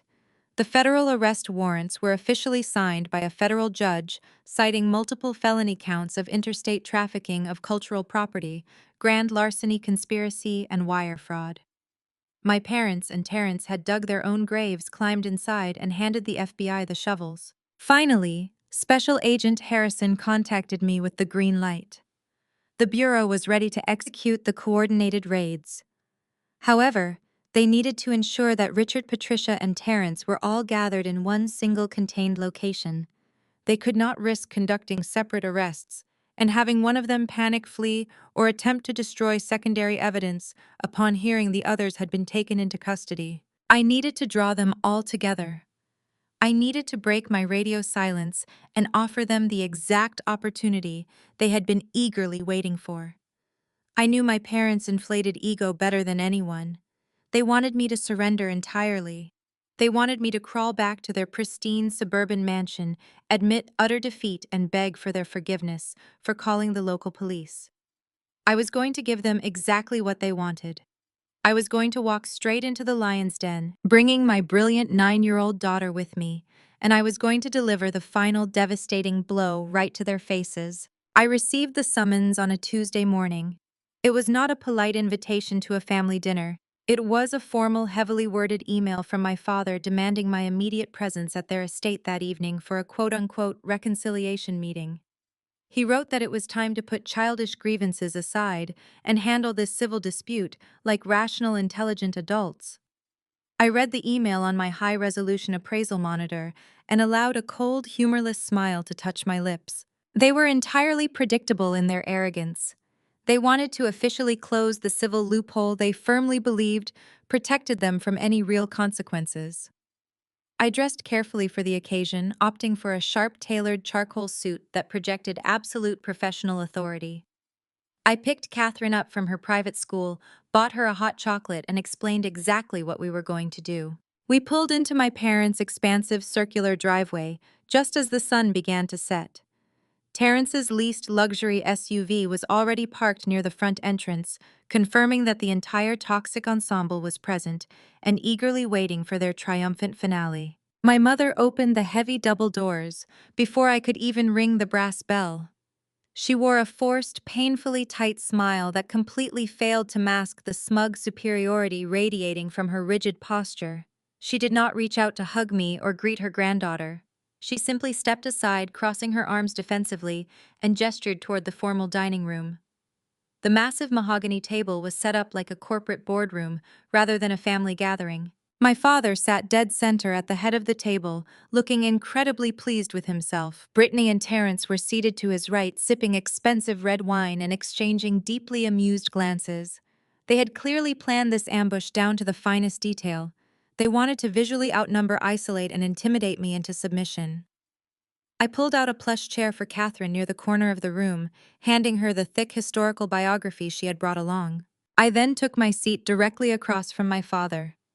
I sat perfectly straight, keeping my hands folded on the table, refusing to lean back or show a single ounce of weakness. Terrence leaned over and whispered something into Brittany's ear, making her giggle loudly behind her wine glass. The sheer suffocating arrogance in the room was almost physically repulsive, but it only fueled the icy precision of my federal trap. My father folded his hands together and loudly cleared his throat, adopting the patronizing tone of a benevolent patriarch, dealing with a particularly stubborn, slow-witted employee. Olivia. He began, his voice dripping with unbearable condescension. We are all adults here. The past 3 weeks of your absolute silent treatment have been incredibly immature and frankly exhausting.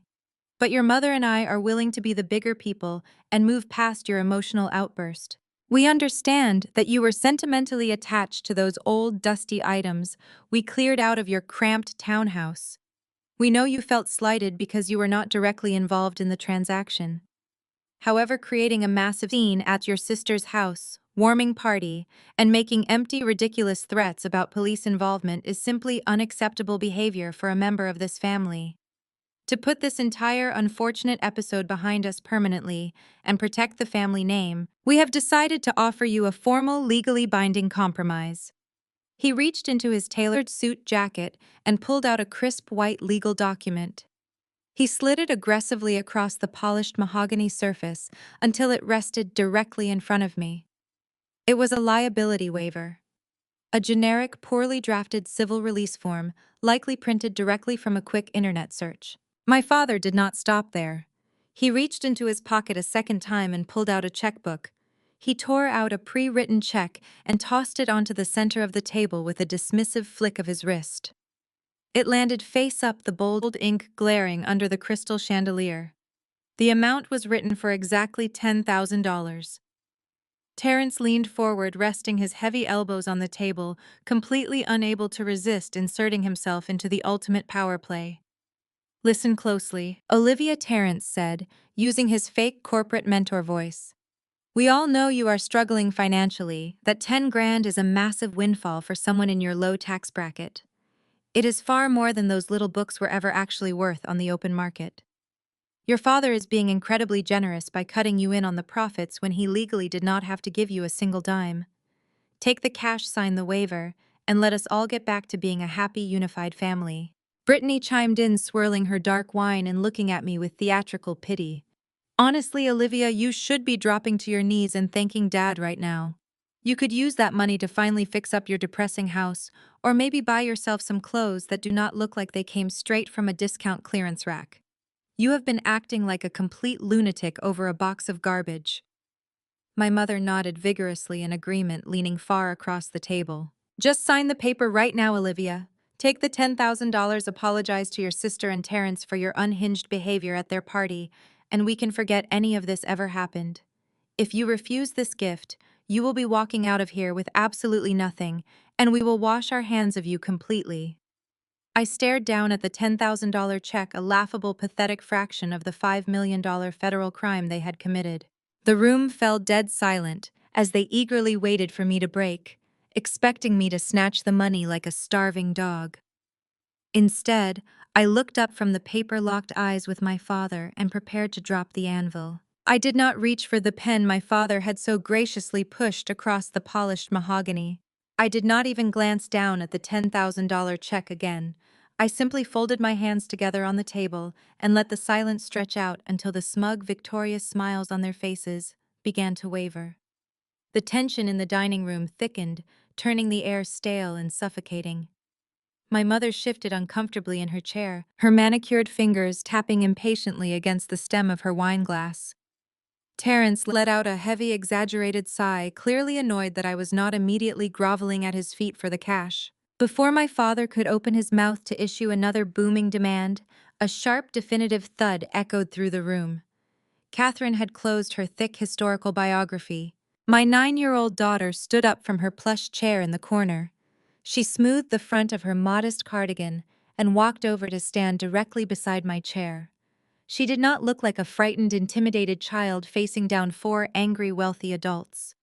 She stood with her shoulders squared and her chin raised, projecting the absolute chilling composure of a seasoned prosecutor stepping into a courtroom. Katherine looked directly at Terrence. She did not look at her grandparents first. She aimed her sharp analytical gaze straight at the man who fancied himself a tech visionary. "You think you are very smart, Uncle Terence," Katherine said. Her voice was incredibly calm, completely devoid of the typical high-pitched nervousness of a child. "You think you found a clever way to make quick cash. But you made a catastrophic mistake because you did not actually examine the assets you stole." Terence let out a loud, mocking laugh, looking around the table as if inviting the others to join in on the joke. He pointed a finger at Katherine. "Listen, kid. The adults are handling business right now. Why do not you go back to reading your little book and let your mother sign the paperwork so we can all go home?" Brittany sneered, tossing her hair over her shoulder. "Seriously, Olivia, you are letting your child speak to us this way. Control your daughter." I did not flinch. I kept my eyes locked on my father and simply nodded for Katherine to continue. "Those were not just old novels," Katherine stated, her voice slicing through Brittany's complaints with icy precision. "They were first edition historical manuscripts from the late 18th century. They contained original authenticated handwritten annotations by Alexander Hamilton and Thomas Jefferson. George Washington's verified library seal was stamped on the inside cover of the primary volume." The room went dead silent. The mocking smile completely vanished from Terence's face. My father sat up straight, his brow furrowing in deep confusion. My mother lowered her wineglass slowly. "You are lying," Brittany blurted out, though her voice lacked its usual arrogant sting. "Mom and Dad said they were just dusty junk taking up space. They were authenticated by historians from the Smithsonian Institution." Katherine continued, ignoring Brittany entirely and keeping her focus on Terence. "Because of their immense historical significance, my mother registered the entire collection with the National Archives under the National Heritage Registry 3 years ago. They are classified as legally protected cultural artifacts of the United States government." Terence swallowed hard. The thick, confident posture he had maintained all evening began to visibly deflate. He looked at my father, panic flashing in his eyes. "Richard, what is she talking about? You told me they were just old family books." My father was staring at Katherine, his mouth opening and closing as his brain struggled to process the gravity of her words. "She is just a kid, Terence. She is making up a story to sound important. Olivia put her up to this." But Terence was not listening to my father anymore. His fake tech bro persona was melting away, replaced by the raw, primal fear of an underground broker, realizing he had just fenced highly radioactive merchandise. Katherine took a step forward, leaning slightly over the mahogany table. "If you were actually a successful technology entrepreneur, Uncle Terence, you would have scanned the bindings. You would have used a basic frequency detector before facilitating a black market transaction." Terence gripped the edge of the table, the knuckles on his dark hands turning pale. "What are you saying?" he demanded, his voice dropping to a harsh whisper. "When my mother registered the artifacts with the federal government, she contracted a specialized security firm," Katherine explained with brutal mechanical clarity. "They embedded microscopic RFID tracking chips directly into the binding spine of each individual manuscript. Those chips are undetectable to the naked eye. They emit a constant, highly secure digital beacon that logs every single geographical movement. We know exactly when my grandparents broke into our house. We know the exact route you drove down the interstate highway to deliver them. And we know exactly where they are sitting right now in New York." The color completely drained from Patricia's face. She looked like she might physically be sick. Richard leaned back in his chair as if he had been physically struck, his eyes darting frantically between me and my daughter. Brittany let out a small, terrified gasp, her hands flying to cover her mouth. "You tracked them." Terence choked out, sweat beginning to bead along his hairline. "We did not just track them," Katherine corrected him, her voice perfectly even. "My mother exported the entire GPS history, compiling a flawless digital map of the stolen property, illegally moving across state border lines. You transported registered national heritage artifacts across state borders through an unlicensed sale. You triggered a massive federal violation." I finally spoke, letting my voice carry the heavy, devastating weight of absolute authority. "My daughter is entirely correct. You did not commit a simple, petty local theft that you can cover up with a fake civil dispute loophole and a cheap $10,000 check. You committed grand larceny, interstate trafficking of protected cultural property, and wire fraud. You handed the Federal Bureau of Investigation an airtight, fully documented felony case. Terrence jumped up from his chair, knocking it backwards so forcefully it crashed onto the hardwood floor. He began pacing frantically back and forth behind the dining table, running his trembling hands over his head. "No, no, no," he muttered, completely unhinged. "Richard, you set me up. You told me it was clean. You told me there was no heat on those books." "I did not know," my father yelled back, his own panic completely shattering his patriarchal authority. "How was I supposed to know she put federal tracking chips in a pile of paper?" "You were the one who handled the sale, Terrence. You were supposed to be the expert." "You dragged me into a federal trafficking charge," Terrence shouted, pointing a shaking finger at my father. "I just moved the product. You are the one who actually broke into her house and stole them." My mother began crying hysterically, clutching her pearl necklace and hyperventilating. "We are going to prison," she sobbed, rocking back and forth in her seat. "Richard, do something. Tell them it was a mistake. Tell them we will give the money back." "You cannot give the money back, Patricia," I said coldly, watching them tear each other apart exactly as I had anticipated. "You spent the money on a home theater and a luxury pool. You laundered stolen federal funds through your joint checking account." Brittany lunged across the table, desperately grabbing the $10,000 check and trying to shove it into my hands. "Olivia, please," she begged, her makeup smearing as heavy tears streamed down her face. "Take the money. We will get loans. We will pay you whatever you want. Please do not do this to my family. Do not let them take Terrence away." I did not take the check. I let it fall onto the floor. "You made your choices," I replied, my voice completely devoid of mercy. "You all thought you were untouchable. You thought you could steal from a child and mock my career while throwing your stolen wealth in my face. You wanted a lesson in basic economics, Terrence. Here it is. The consequences of your greed have finally matured, and the bill is due right now." The entire dining room descended into absolute chaotic panic. The untouchable, arrogant facade of this wealthy suburban family had been completely obliterated in under 5 minutes by a 9-year-old girl and a hidden microchip. I watched them scramble like rats trapped inside a sinking ship. The elegant dining room was now a theater of absolute desperation. My father was clutching his chest, his breath coming in short, ragged gasps as his mind struggled to process the gravity of a federal violation. My mother was weeping openly into her hands, the heavy diamond rings on her fingers shaking violently as she rocked back and forth. Brittany was desperately trying to console Terrence, who was pacing the perimeter of the room like a caged animal, muttering useless legal defenses to himself that made absolutely zero sense. I let them panic for a full 60 seconds. I wanted them to feel the profound, suffocating terror of losing everything. I wanted them to marinate in the absolute ruin they had brought upon themselves. Then I cleared my throat. It was a sharp, commanding sound that instantly snapped their attention back to me. They looked at me with wide, terrified eyes, silently begging for some kind of salvation. They still thought there was a way out.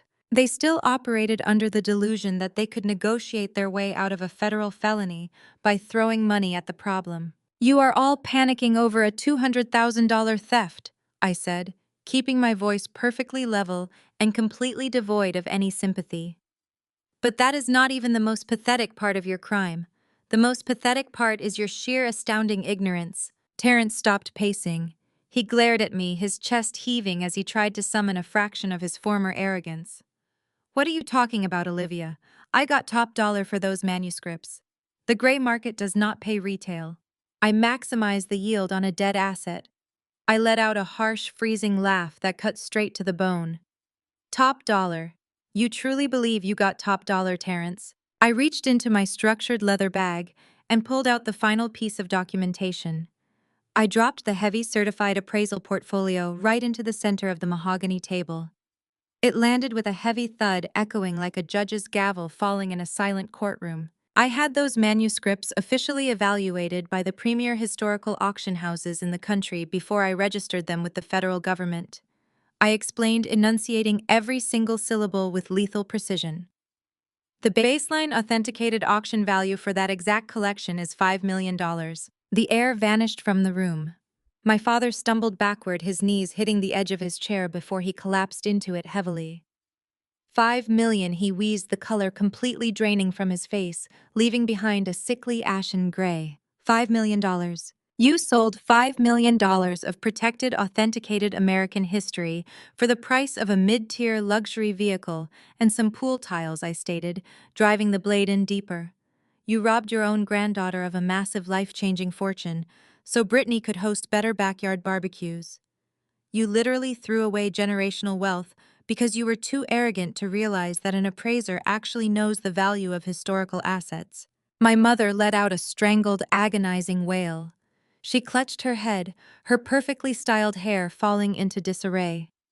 We did not know, she sobbed, rocking back and forth. Richard, we threw it all away. We threw millions of dollars away. We traded a fortune for a basement theater. But I was not finished.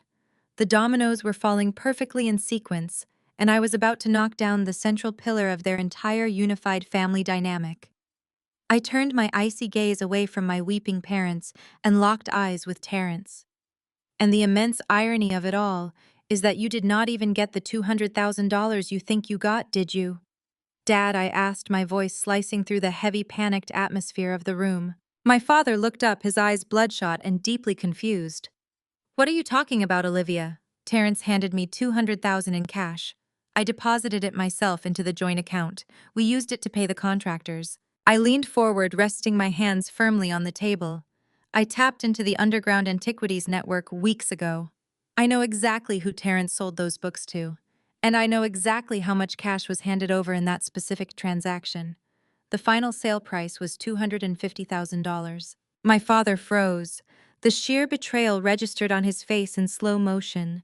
He slowly turned his head to look at his golden son-in-law. Terrence's arrogant posture instantly crumbled. He took a step backward, his eyes darting frantically toward the front door, looking for an escape route that did not exist. Terrence pocketed a secret $50,000 broker fee right off the top, I revealed, unleashing the ultimate truth. He lied to you, Dad. He took $250,000 for my daughter's inheritance, handed you $200,000, and quietly kept $50,000 to pay off his own massive, suffocating debts. He was facing vehicle repossessions and aggressive loan sharks. He used your burglary to save himself from total bankruptcy, and he did not even have the decency to tell you. You stole from us! My father roared, leaping up from his chair with a sudden violent burst of adrenaline. He lunged toward Terrence, his fists clenched, his face purple with absolute fury. You stood in my house, drank my wine, and stole $50,000 from me. Brittany shrieked, stepping hastily between the two men and pushing her hands against my father's chest. Dad, stop. Terrence would never do that. Olivia is lying. She is just trying to tear us apart out of jealousy. I simply tapped the folder on the table. The bank records are all in there, Brittany. The federal forensic accountants have already subpoenaed his secondary accounts. They tracked the exact $50,000 cash deposit he made the morning after the sale. Your husband is a complete fraud. He has not launched a successful tech application in 4 years. He is drowning in debt, and he used my parents as his personal illegal piggy bank. Brittany turned slowly to look at Terrence, her eyes searching his face for a desperate denial, but Terrence was completely silent. The sheer naked panic in his eyes was the only confirmation she needed. The grand illusion of her perfect, wealthy tech husband shattered into a million irreparable pieces right in front of her. She covered her mouth, backing away from him as if he were carrying a highly contagious disease. My mother was crying so hard she was barely able to breathe. This is a nightmare, she gasped. This is an absolute nightmare. But I still had one final devastating revelation left to deliver. The ultimate strike that would seal their fate entirely and lock the doors of their cage permanently. You have not even heard the worst part, Terrence, I said softly.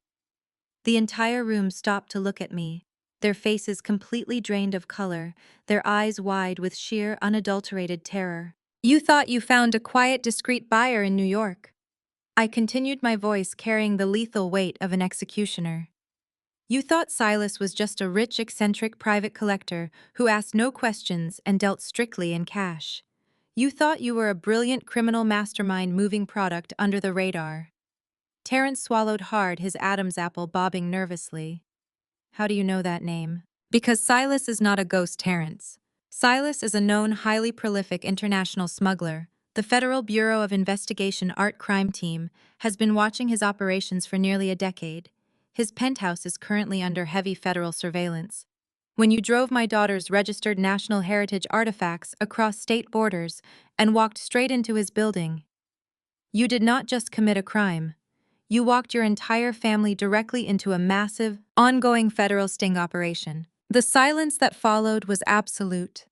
It was the kind of silence that precedes a massive catastrophic explosion.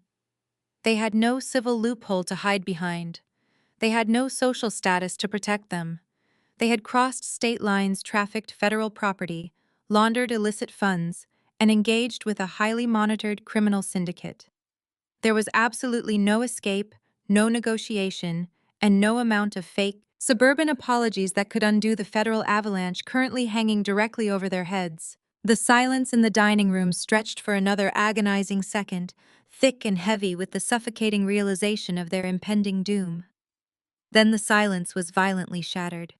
It started with the harsh, aggressive screech of heavy tires tearing across the freshly paved circular driveway. Brilliant, blinding white lights flooded through the floor-to-ceiling windows, completely overpowering the warm, ambient glow of the crystal chandelier overhead. Before my father could even draw breath to speak, the sound of heavy tactical boots hit the front porch like a synchronized earthquake. The massive mahogany front door, the very door they had locked behind me just an hour ago to ensure I could not escape their ambush, did not just open. It was breached with an explosive, deafening crack that shook the foundation of the house. Federal Bureau of Investigation. Nobody move. Keep your hands exactly where we can see them. The commanding roar of a federal tactical unit flooded the grand foyer. Over a dozen agents swarmed into the house, their dark tactical gear and heavy tactical vests, a brutal, jarring contrast to the pristine, custom-designed interior of Brittany's luxury home.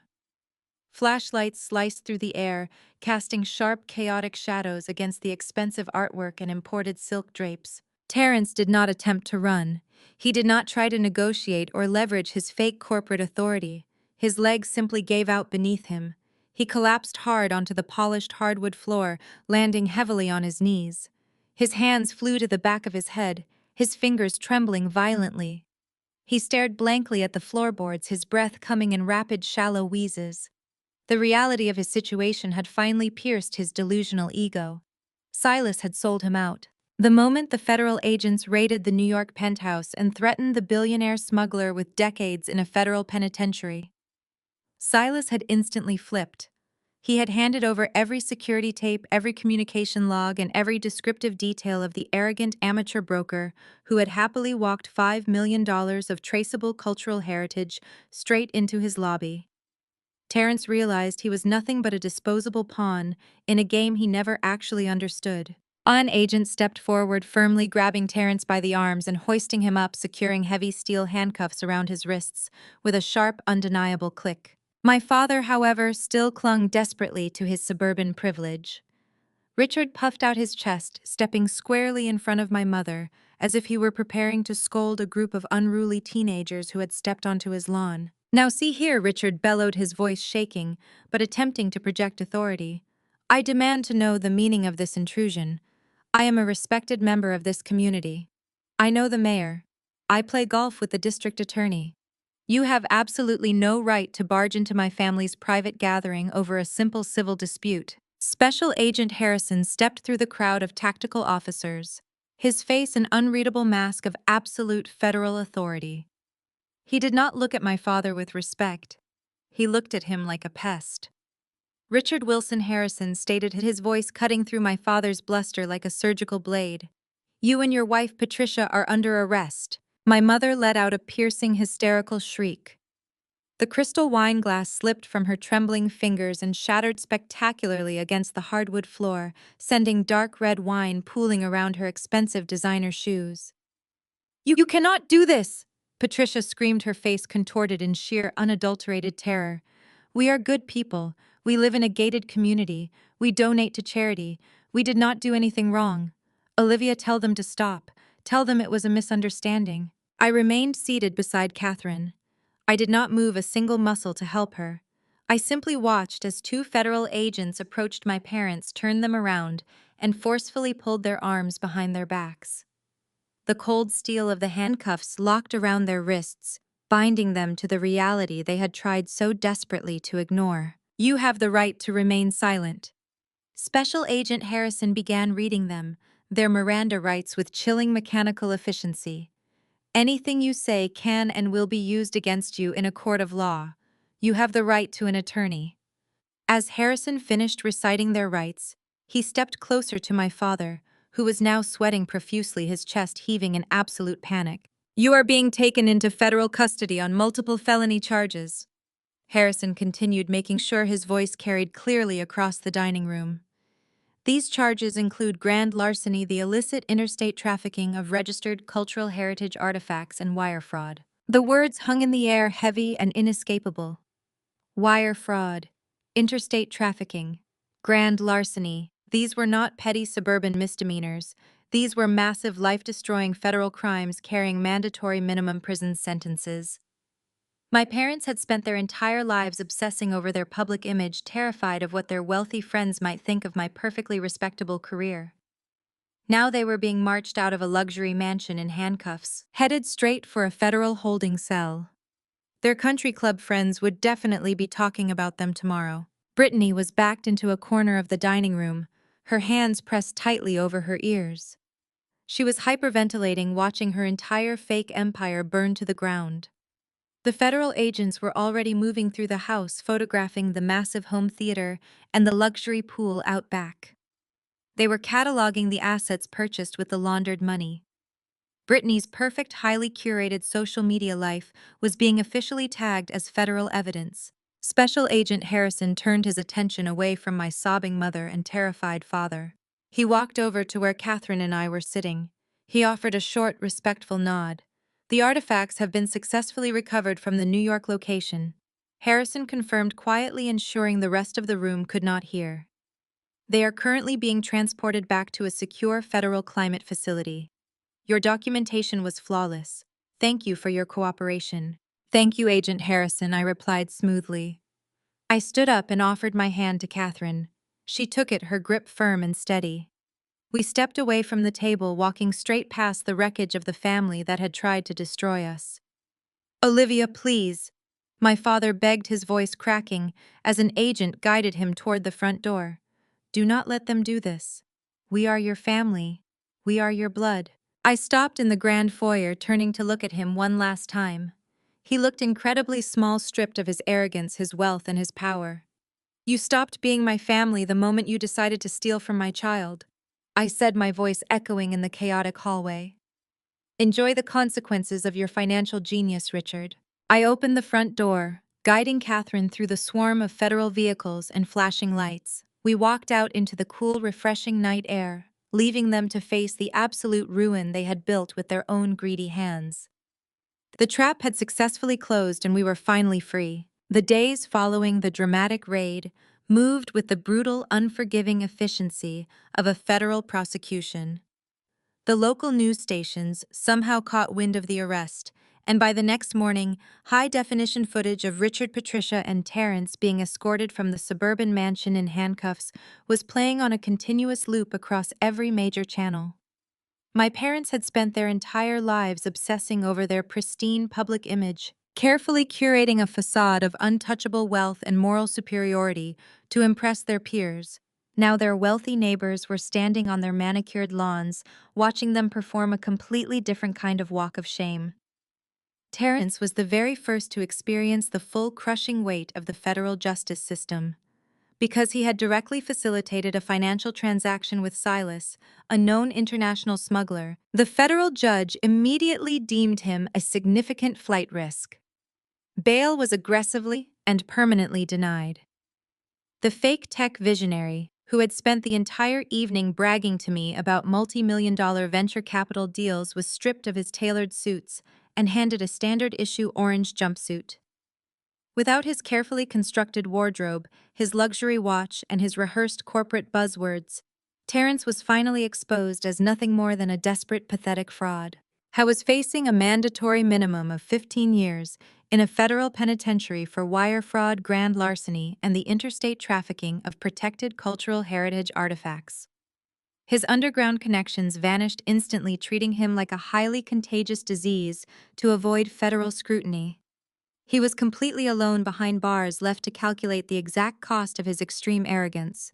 My parents quickly realized that fighting a federal indictment required a caliber of legal representation they simply could not afford on their own. They initially tried to hire a high-profile defense team from Boston, believing they could simply write a massive check to make the entire problem disappear, just like they always did. They were horrifyingly mistaken. The moment the Federal Bureau of Investigation had traced the illegal sale proceeds into my parents' joint checking account, they flagged it as a primary vehicle for active money laundering. The federal government swiftly and ruthlessly froze all of their liquid assets. Their checking accounts, their savings, and their carefully managed retirement portfolios were completely locked down, pending the ongoing investigation.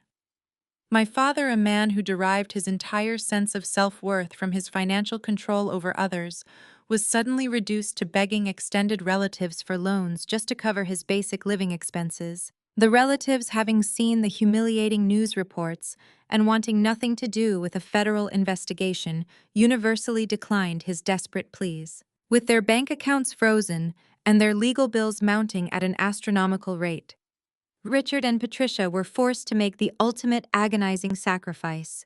They had to put their beloved sprawling estate on the market for a rapid emergency liquidation. The pristine house that had served as the physical monument to their superiority for decades was sold to a cash buyer at an absolute fraction of its actual market value. The proceeds were immediately swallowed by elite federal defense attorneys, demanding massive upfront retainers just to keep my parents out of a maximum security prison. They sold their luxury vehicles. They canceled their exclusive country club memberships. They hawked Patricia's expensive jewelry collections to local pawn shops. Every single status symbol they had weaponized against me for over 3 decades was systematically stripped away to pay for their criminal defense and the massive restitution fines imposed by the court. They were eventually forced to pack whatever meager belongings they had left and move into a tiny, outdated one-bedroom apartment in a decaying, undesirable part of town. The poetic justice was absolute and undeniable. They had ridiculed my modest townhouse for years, yet now they were living in conditions far worse, trapped in a miserable prison of their own making. Brittany's spectacular downfall was perhaps the most publicly humiliating and devastating of them all. Without Terrence's fake income, and with his massive hidden debts finally coming to light during the federal audit, her entire fake empire collapsed virtually overnight. The banks initiated aggressive immediate foreclosure proceedings on the suburban mansion she had flaunted so proudly to her friends. The federal government seized the newly installed luxury pool and the state-of-the-art home theater, officially tagging them as assets purchased directly with the proceeds of a federal crime. The contractors who had installed the expensive upgrades filed aggressive liens against the property, demanding the remainder of their payments. Brittany lost absolutely everything she had built her identity upon. Her pristine, highly curated social media presence became a digital ghost town. She attempted to post a tearful, desperate video explaining that she was merely a blind victim of her husband's secret criminal life, desperately hoping her followers would rally around her with financial support and sympathy. Instead, the internet ruthlessly tore her apart piece by piece. Users flooded her comment section with high-resolution screenshots of her previous arrogant posts, pointing out that she had shamelessly bragged about the upgrades funded by her niece's stolen inheritance. The backlash was so swift, severe, and relentless that Brittany was forced to permanently delete every single social media account she possessed. The golden child who had thrived entirely on external validation and virtual applause was suddenly erased from the digital world forever. With no home, no money, and no husband, she had to pack her remaining belongings into garbage bags and move into the cramped apartment with our disgraced parents. The financial collapse of my toxic family was swift, absolute, and utterly irreversible. They had sacrificed their freedom, their wealth, and their entire legacy for a fast payout that they did not even get to keep. The stolen cash had burned through their lives like a raging wildfire, leaving absolutely nothing but ash, debt, and profound regret in its wake. I watched the utter destruction of their empire from a safe, comfortable distance, feeling no pity, no remorse, and no guilt whatsoever. They had built the gallows themselves, tied the noose with their own greed, and willingly stepped up to the platform. I had not expected to ever see them face to face again. The federal prosecutor explicitly advised against any direct communication while the active investigation proceeded. My mother, however, was a creature of desperate habit. When her back was pressed firmly against the wall, she found a way to bypass the standard legal blockades. 6 weeks after the flashing red and blue lights faded from Brittany's driveway, Patricia ambushed me outside my appraisal office. She had been waiting in the freezing rain, huddled under the faded awning of the coffee shop across the narrow street. The woman who stepped out of the cold shadows to intercept me was completely unrecognizable from the polished matriarch who had clinked crystal champagne glasses at the lavish housewarming party. Patricia looked broken. Her blonde hair was tangled and damp, exposing thick bands of gray roots. She could no longer afford to dye. She wore an oversized wool coat that looked like it had been hastily pulled from a donation bin. The heavy diamond rings that once adorned her manicured hands were entirely gone, liquidated to pay the initial retainer fees for their failing legal defense. "Olivia, please wait." Patricia gasped, her voice cracking as she stumbled forward to block my path. I stopped in my tracks. I did not step back, nor did I reach out to comfort her. I simply stood my ground on the damp concrete, gripping my briefcase tightly. I looked at her with the cold, analytical detachment of a professional appraiser examining a worthless forgery. "You should not be here," I stated, my voice completely devoid of warmth. "We have absolutely nothing to discuss, and you are violating the strict parameters set by the federal prosecutor." "I have nowhere else to go," she sobbed, her shoulders shaking violently as tears streamed down her pale face. "Richard is falling apart. The lawyers are demanding another $50,000 by Friday just to review the plea agreements. If we do not pay them, they are going to drop us as clients. The federal defender told us that Richard is looking at a mandatory minimum of 5 years in a federal penitentiary. They want to put my husband in a cage, Olivia. You have to stop this." I stared at her, feeling absolutely zero empathy for the pathetic, sobbing woman standing before me. She was not crying out of genuine remorse for breaking into my home. She was not crying because she deeply regretted stealing a $5 million historical legacy from her 9-year-old granddaughter. She was only crying because she had finally been caught, and the devastating consequences of her own boundless greed were tearing her comfortable life to shreds. "I cannot stop a federal indictment," I replied smoothly. "You committed a severe federal crime. You trafficked protected cultural heritage artifacts. The Federal Bureau of Investigation does not drop felony charges simply because you are suddenly sad about going to prison. You can tell them it was a misunderstanding," Patricia pleaded, reaching out with a trembling hand to grab the sleeve of my coat. I stepped out of her reach, refusing to let her touch me. "You can tell the judge that we had an agreement. You can say we were holding the books as collateral for a family loan. You have so much money now from your business. You can pay our legal fees. You can hire us a better defense team. We are your parents. You cannot just stand by and let them lock us away. We will die in there." I looked at the woman who had spent my entire existence minimizing my worth, mocking my career, and elevating Brittany to the status of a living god. I remembered the suffocating arrogance in her eyes when she stood in her kitchen and told me that a 9-year-old girl did not need those dusty old books.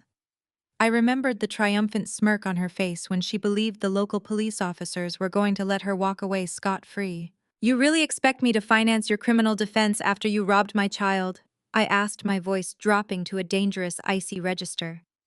"You expect me to commit perjury in a federal courtroom, risking my own freedom and my career, to save the very people who broke into my sanctuary and sold my daughter's future for a swimming pool?" "We made a mistake," Patricia wailed, burying her face in her hands. "We were desperate to help Brittany. We thought we were keeping the family together. We are blood, Olivia. Family is supposed to protect each other." That single sentence was the ultimate unforgivable insult. It was the exact same toxic manipulation tactic they had utilized to drain my college fund decades ago. I felt the final fragile thread of my biological connection to this woman snap, completely leaving behind nothing but cold, absolute resolve. Family protects each other, I repeated, echoing her words with lethal precision. But thieves get prosecuted. Patricia gasped, her eyes widening in sheer terror as the absolute finality of my statement struck her. You ceased being my family the second you turned the key in my front door. I continued, delivering the final verdict without a single ounce of hesitation. You traded your title as my mother for a cut of black market cash. You made your choices with absolute arrogance, believing you were completely untouchable. Now you get to sit in a federal courtroom and reap exactly what you sow. I am not your savior. I am the primary witness for the prosecution. Please, she begged, dropping to her knees right there on the wet concrete of the sidewalk. Please, Olivia, do not do this to us. I looked down at her one last time. There was no victory lap, no triumphant gloating, and no lingering anger. There was only the necessary clinical disposal of a toxic liability. Do not ever approach me or Katherine again, I commanded, setting a permanent, unbreakable boundary that would govern the rest of our lives. If you attempt to contact us, call us, or come near my home, I will immediately report it to Agent Harrison as severe witness intimidation, and they will revoke your bail today. This is the absolute end of our relationship. I turned around, unlocked my car, and slid into the driver's seat. I started the engine, shifting the gear into drive. I pulled away from the curb and drove smoothly down the rain-slicked street. I did not look back in the rearview mirror. I did not watch my mother sobbing on the sidewalk. I kept my eyes fixed entirely on the road ahead, leaving the wreckage of their toxic empire firmly behind me forever. The months that followed that final encounter on the rain-slicked sidewalk moved with a swift and profound healing peace. The chaotic, suffocating noise that had defined my entire existence around my family was permanently silenced. There were no more passive-aggressive text messages from my sister, no more forced holiday dinners filled with thinly veiled insults, and no more agonizing attempts to earn the approval of parents who were fundamentally incapable of offering it. The federal justice system moved forward with ruthless efficiency, officially closing the darkest chapter of our lives and leaving us in a state of absolute, unburdened tranquility. 6 months later, the crisp autumn air of Washington, D.C. whipped around us as Katherine and I walked up the massive, sweeping marble steps of one of the most prestigious national museums in the country. We were not there as casual tourists buying tickets at the front desk. We had been formally invited as the exclusive guests of honor for the private unveiling of a newly curated historical wing. As we walked through the heavy bronze doors, the echoing grand halls and the hushed, reverent atmosphere provided the ultimate contrast to the tacky, loud, and artificial environment of my sister's former suburban mansion.